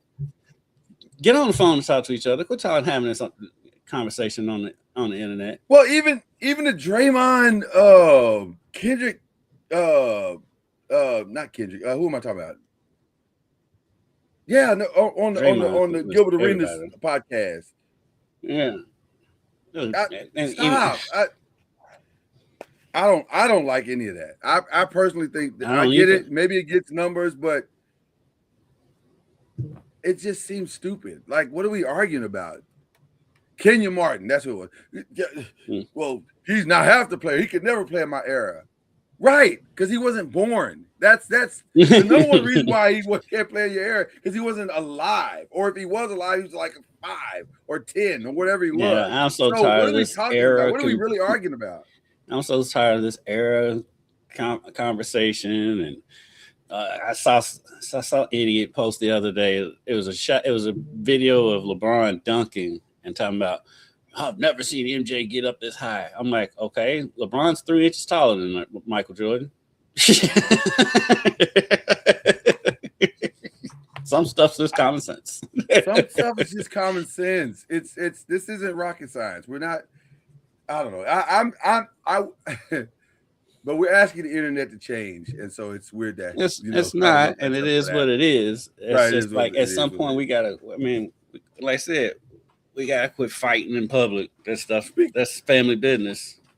Speaking of the internet fighting, and anger ensuing, did you see the Drewski video? I didn't. I saw bits and pieces of it. The thing that cracks me up about people being so mad, I'm like, there was a whole show called The Righteous Gemstones that he basically got this bit from that aired for like 4 or 5 seasons. Oh, I got news for. Well, first of all, shout out to The Righteous Gemstones. Love that show. I thought the ending was my crazy, favorite shows ever. Yeah, I thought the ending was crazy. Yeah, but the rest of the show was fine. But let me also say this to you, Kendrick. He didn't just get it from The Righteous Gemstones. These things happen. Oh yeah, these things happen. I'm just saying, only thing at real churches, him flying around on the thing. That's what I'm saying. He got from Righteous Gemstones. No, they did that in the last season. He also got that from an actual church, a actual pastor. I'll send you the video. It happened. These things are happening. Everything he got from that video, he got from actual churches that have done this. This is not this. He didn't make up anything. So, and for those who are saying, "Oh, he's mocking God," no, he's not. He's mocking hypocrisy. And he's not wrong. So you can get mad all you want to, but he's not wrong. He's not wrong. There are churches that are doing this. There's plenty of them. You see them all the time. Yeah. And like I said, what he did to me, it's just comedy. And then, I mean, it's just comedy, and it's been done. And like I said, all this outrage didn't happen over the Righteous Gemstones. I mean, like they had 4 or 5 great seasons. Oh yeah. And it's funny. I'm sorry, but I know people are offended, but I thought it was hilarious. And shout out to Drewski for first of all, where did he get that budget? The budget for that is crazy work. Like, he's getting all that money from T-Mobile right now. And so listen. Shout out to Drewski. I mean, what he does isn't exactly for me.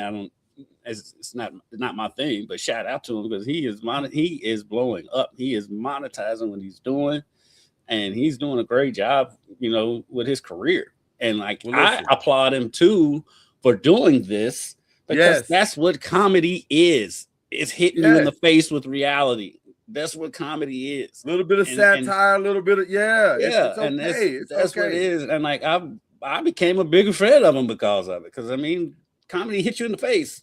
That's what comedy is. Well, the first thing I thought was when everybody started getting mad, I said, well, a hit dog will holler. That's how that works. Yeah. But second of all, shout out to Drewski for 100 million, almost 100 million across the platforms. Come on, man. That's Cat Williams type numbers. Yeah, I don't even think Cat's done that. No, I mean, Cat.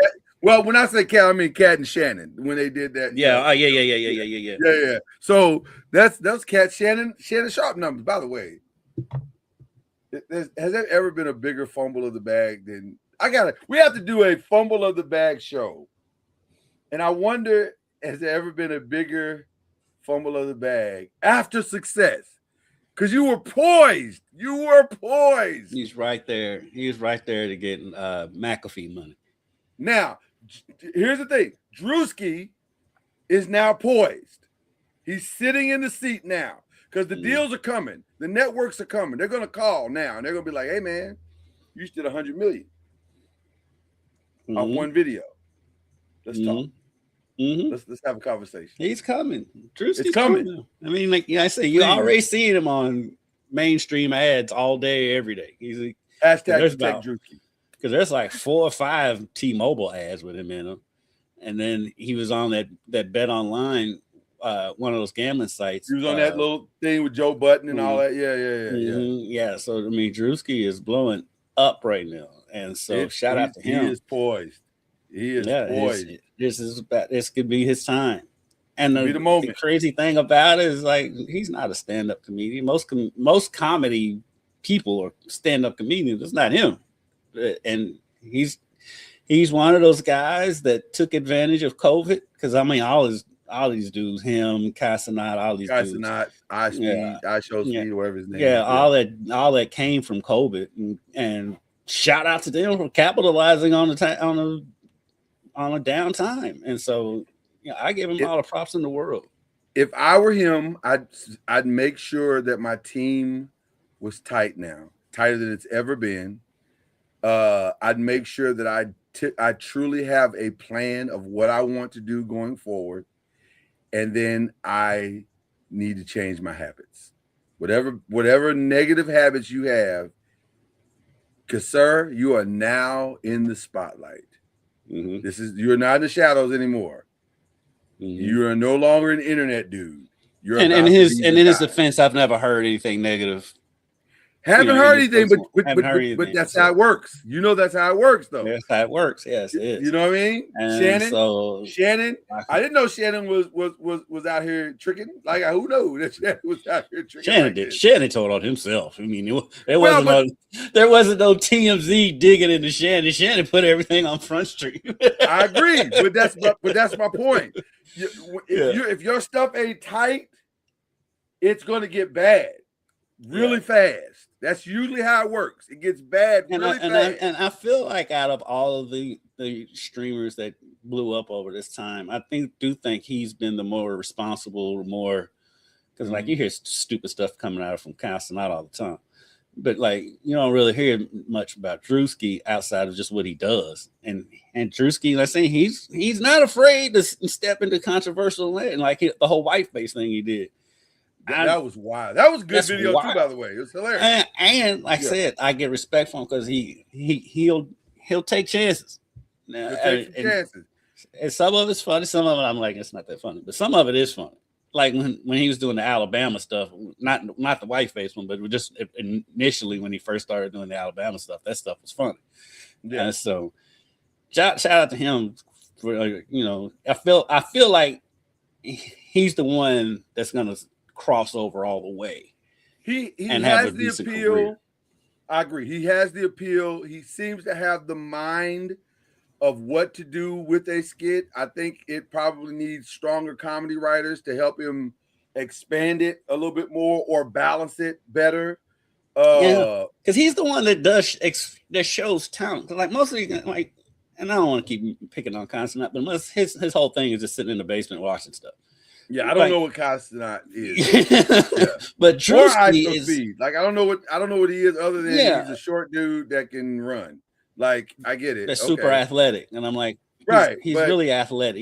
He's a freak athlete, and I'm like, then okay, like, why are we not doing this? You know, right? It seems like you should be playing because he's got professional athlete athleticism. The guy's a freak. Like, yeah. But I mean, if you think about it, though, he's getting a ton of money doing what he's doing, and he's not getting injured.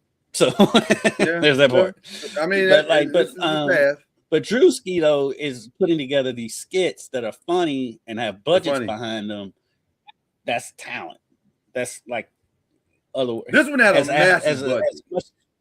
As much of a talent as I Show Speed is athletically, that's what Drewski's comedy talent is like he knows how to put these things together. It's like he needs some he could probably use some help with some comedy writers, whatever.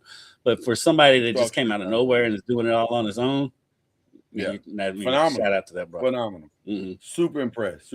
Okay. Anything else that we need to discuss before we get out of here? They screwed my movie this weekend at the Golden Globes. I mean, shout out to Tiana Taylor. I saw One Battle After Another. Have you seen One Battle After Another? Man, I ain't seen a movie. There hasn't really been a movie that's gripped me like I've got to see this movie. There just hasn't been. I don't think there's been one for me other than Sinners. Yeah, other than Sinners, there hasn't been one for me as well. But I did see One Battle. I purposely watched certain movies over the Christmas break or our little break because I just wanted to detox. I really did. Mm-hmm. But I watched One Battle After Another. It's a great movie. She's phenomenal in it. Shout out to her too, because her glow up has been amazing too. What a year, right? It's been amazing to watch her grow. It's like she kind of got out from under that marriage, and no disrespect to Mount Shumpert. I mean, I don't know that guy, but the way she's blown up after that, her career has been amazing. Yeah.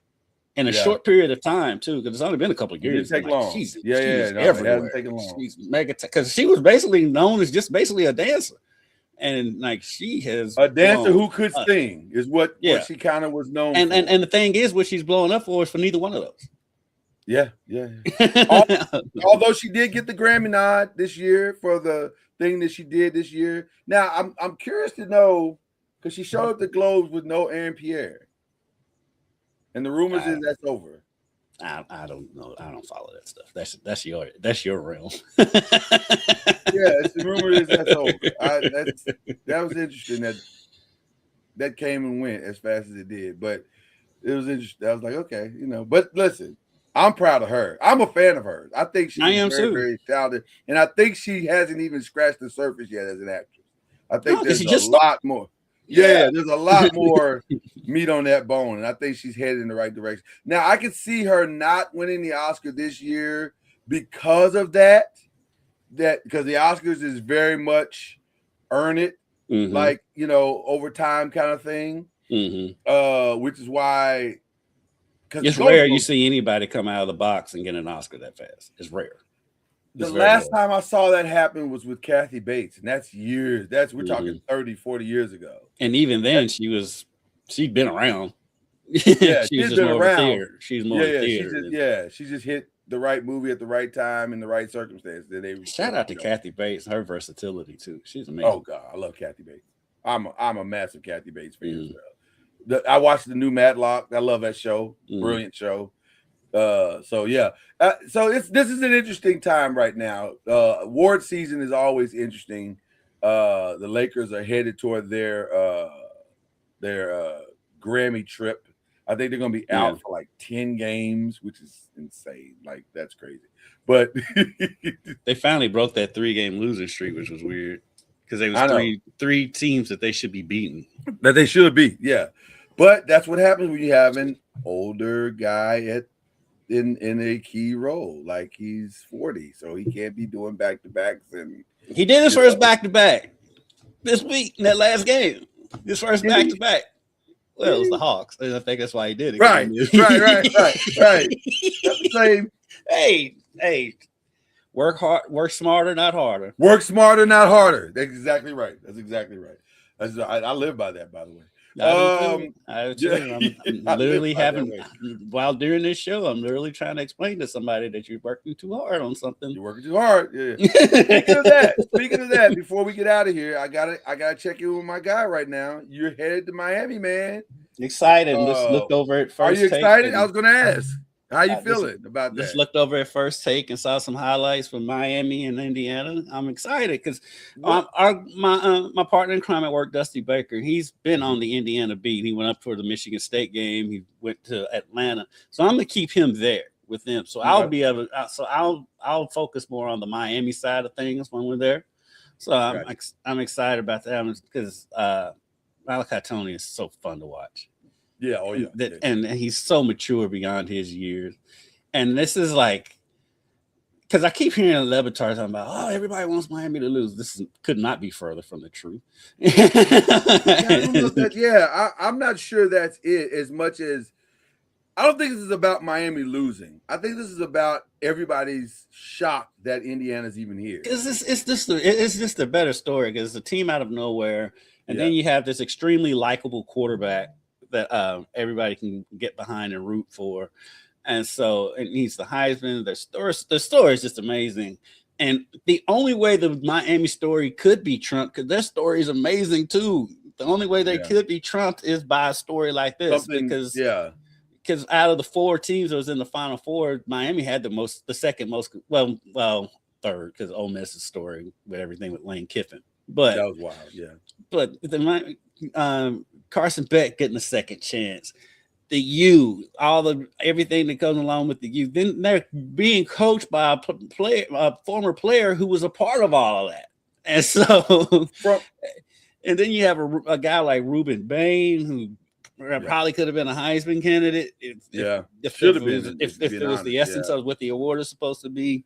Yeah, Malachi Tony, who's supposed to still be in high school, is probably going to be the best player on the field on Monday. Hey, their story is amazing. If from a journalistic perspective, this is the easiest game to write about that we've had in maybe 5 years. Like, it's so easy. You don't have to work for any story. There's so many great stories. Just put them in a bowl and just pick one, and that's your story.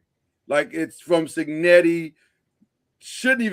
How is he even here? Right? The journey of Cignetti to Mario Cristobal to Fernando Mendoza just like all the things you said. It's an easy thing to write. It's an easy thing to report. And you don't have to choose who you're going to root for. That's the other thing that makes this very interesting because there's no villain. There's no villain in this game. Which is ironic because that's usually not how this works. Usually Miami is the villain. Miami is usually the villain. To some. Yeah. I'd agree with that. But they're not. They're not. But they're not though. Right. They're not. But even though their fans still have that complex and PTSD of being the villain, like y'all really aren't the villain. There's not a villain in this game. And then then a shout out to our Cuban brothers and sisters because you got a Cuban quarterback and Mendoza, the Cuban head coach from Miami, and how many Cubans are in Miami. Cuba, it's very DEI, isn't it? It's very DEI. It's counterculture, this game. Yeah, and so it's going to have a very Latin feel in that stadium, I've got a feeling. Good Super Bowl preview. We're gonna see. It's gonna be interesting to see. I'm excited to get down there. Plus, I haven't been. I keep saying I haven't been to Miami since the Orange Bowl when Louisville played Wake Forest, but I actually did go through there last summer because we went down to the Keys on vacation, so we've had to fly in through Miami. So I'm familiar with how bad that airport is. And so, I've been to Miami Airport one time, and that was enough. It's hard to believe that this is the airport in a city like Miami. Right. It's so confusing. You're like, I don't know what's happening. You're just looking around going, I don't know what's happening here. The Denver airport and BWI in Baltimore to me, the BWI is still the worst, but they really? I've never been to that one. That's one I have not been to. They do not care if you make your flight. They're gonna move at their speed. Not really interested in that. Yeah, like, yeah, you know how to say God moves on his time. Yeah, he moves on his time. So does BWI Airport. So they're very godly. They're very godly. What you're in this statement. But yeah, so I'm excited for you, man. I'm excited to see Charlie this weekend. So shout out to Charlie. It's gonna be a lot of fun seeing him. Like I said, the wife is really excited. So I'm, believe it or not, they've never met. The two of them have never met. So this will be fun for them to meet for the very first time. But yeah, this good weekend for both of us. We're gonna have a good time, both of us. Yeah. So do we have any other shout outs besides that? This is time for the shout outs. Who are we shouting out? I know Cards fans will get mad at me, but shout out to Malachi Moreno for Kentucky last night. He's a Kentucky boy, and so for him to hit that game-winning buzzer beater at LSU, my goodness, great comeback for Kentucky, down 18 in that game. They got to figure out how to quit getting down by double digits every game. Got to figure that out, yeah. But for Malachi, this is a kid. He's 7 foot, so when he was being projected as a McDonald's All-American, all that stuff. It's hard to tell in high school with 7-footers because they're not playing other 7-footers. And so is he that good or not? He's been a lot better than I thought he would be at the college level. I mean, he could go to the draft after this season, to be honest with you. But he's such a good kid and such a nice kid. And I remember I interviewed him the summer before he committed to Kentucky. And I was like, who's all on your list? And he's like, Kentucky, Louisville, I want to say Indiana. And then he said, and somebody else, I can't think of who it is. And I was like, well, I guess you can cross them off your list. right. Once you can't think of who it is, that's okay. But he was going to Kentucky the whole time anyway. He grew up a big Kentucky fan. He grew up right outside Lexington. But he's a great kid, and to see him make that shot, he played well. He played great that whole game. It wasn't just that shot. And especially when they broke down the play and he wasn't even supposed to get the ball. It was a bad pass. And it ended up right to him. I'm like, how's the pass that bad? Or it ends up to right in your 7-footers. But anyway, he made the shot. And like I said, he's one of the kids you could easily root for. So shout out to Malachi Moreno. And shout out to Coach Pope for, evading Kentucky fans for 1 week, or at least for a day. Like at least today he gets to wake up and not have to hear how bad of a coach he is. So that Yeah, between him and Kelsey. Unlike other people, and I want to give a shout out of hang in there to Pat Kelsey. Like, it's gonna be okay. You're fine. Listen, I don't know too many teams that can win without their best player. That's just how it works. Right. I keep trying to explain this to people with both of them. Like, both Kelsey and Pope are victims of their own success in that first year. Yeah. And so I'm like, okay, Pope is going at this. Jaden Quains, this is their best player. They brought him back. Their best player. And they brought him back too early from that ACL, so now he's back out. Now, I can give Pope a little bit because the roster construction is not great. Jalen Lowe is your only point guard. Now he's out for the season. So It's going to be tough. Louisville, the offense is built around Michael Brown. If he's not playing and you've got other injuries on the team, then like Kenai Roots missed the last game with an illness. Ryan Conwell missed the Boston College game.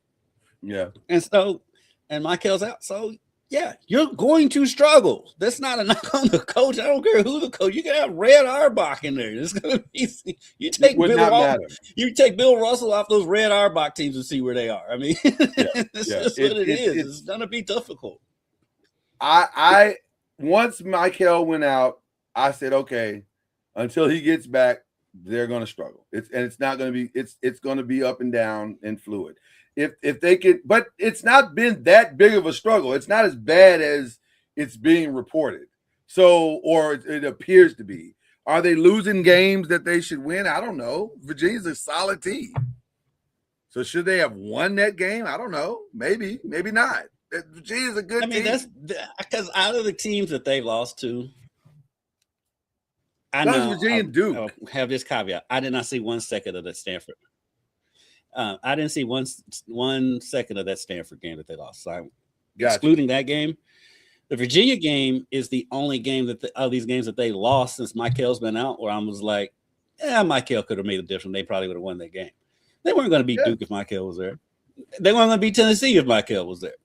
And he was there for Arkansas, and they got blown out in that game. So, yeah. because a lot of people are like, oh, he's not coming. I don't know the situation. I keep hearing different stuff. And people are saying, oh, he's not coming back and getting ready for the draft. And I'm like, he hasn't done enough to, I mean, granted, the NBA always drafts on potential. But I'm looking at draft boards. He's sliding down the draft board. So he needs to play. He needs film. There's nothing that I've heard. What he's done in Louisville, because before he got hurt, he hadn't played well in the last 3 games before he got hurt anyway. Right.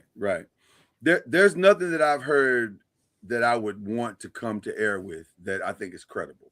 I've heard a lot of rumors, and I'm sure you have. I'm the same way. I hear stuff. I mean, I heard stuff from somebody that I trust literally at the game the other night. Yeah, and I don't, and even with that, I don't feel comfortable saying any of that because I don't know if any of that's true. Right, but I'll just say this: Pat Kelson says in the press conference. And by the way, I agree with you, and I also think what you said is also true. He needs to play. If any of the rumors are true, then he needs to take control of his own future. He needs to play because you're not where you think you are, and it's not as great as you think it is. It's not.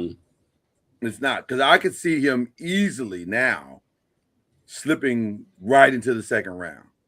Easily. He won't slip that far because, like we said, they draft on potential. They draft on potential. He's not going to draft. I agree with you. I agree with you that they draft on potential. I mean, look at Kyrie. Well, but this is different though because of the injury, and is the ceiling is high? That's the thing. I don't know with him. We don't know. It could be. It could be. And because I use Kyrie as an example because so Kyrie got hurt. Did Kyrie even play in January? After January, I'm not sure he played another game after December. Right, and he still when he the number 1 pick or close to it. If he wasn't number 1, he was And so, don't get me wrong. Don't get me wrong. I'm not comparing Michael to Kyrie. Right. I'm just saying that we've seen guys with injuries still get drafted early. But right now, I think Mikal is as likely to go in the first 15 as he is to go in the top of the second round. Like I think that's his range. I don't think he's still a first round pick. I don't think he'll follow the second round because for one, you got potential and size, and he can shoot, and he can. And with the length he has, I think he's still going to be a first round pick. Now, you think so? Okay, all right. He's a lottery pick if he comes back and plays. But but the other part of that too, though, we've seen how the NBA does weird stuff. He could sit out the season, go and have a great combine, and he'll go back into he'll fall back into the lottery. I mean, that happens all the time. So I hope he plays again. I really hope he plays. Just from my brief encounters with him, just talking to him a few times that I have, I don't feel like he's the kid that does that just leaves his team out to dry. And if you see him over on the bench, he's engaged. He's applying the team. He's doing whatever he can on the bench. It is weird because sometimes he has the back brace on and sometimes he doesn't. And in the course of the game, not just from game to game, it's like in the first half he might have it on, the second half he may not, or vice versa. That part's weird. Yeah. But he is engaged with his teammates. And like I said, when I've talked to him the few times I've talked to him, he's an extremely nice, respectful kid. Yeah. And does not seem like the type of kid that just leave his team out to dry. So my only other shout out that I'd like to give is one that I have not heard given enough. And maybe it's because of the nature of his career and that his career is probably not over. It's just like a pause button. But I still want to give flowers and pause in this moment because I think it's necessary. And that's to Mike Tomlin. Yes. Class personified. Yes. And he can coach my team anytime he wants to. Oh my God. Because I'm be honest with you. once his name came up, I was like, I'm fine with either one. Either one of those would be phenomenal because that's class. Yeah, because because if he's with your team, he actually has an organization that has a quarterback, which he has not had. Which he has not had for quite some time. I do not rule out him going to Baltimore. I don't rule that out. I'm beyond. I love it. I don't rule it out. Love that. I've been saying for years I was surprised that the Steelers didn't draft Lamar because Mike Tomlin ran Lamar's pro day. And they still kept on with Ben Roethlisberger. I'll take it a step further. As aggressive as New York was to get John Harbaugh, I think Baltimore should be that aggressive to get Mike Tomlin. I think he is exactly what Lamar needs. And they already have a relationship. And they obviously already have a relationship. And they already have a relationship. He ran his pro day. Lamar needs someone that's going to believe in his Lamarness. Mm-hmm. And that's Mike Tomlin. And he's not going to box him in. What the rift was with Lamar and Harbaugh.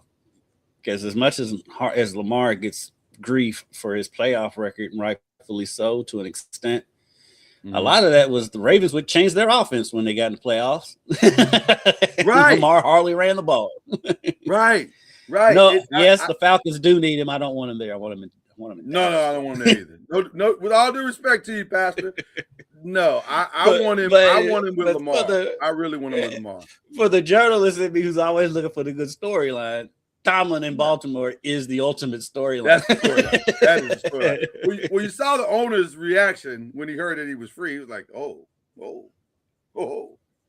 That owner, by the way, he was like, that press conference was hilarious. That's fantastic. It was gold, absolute gold.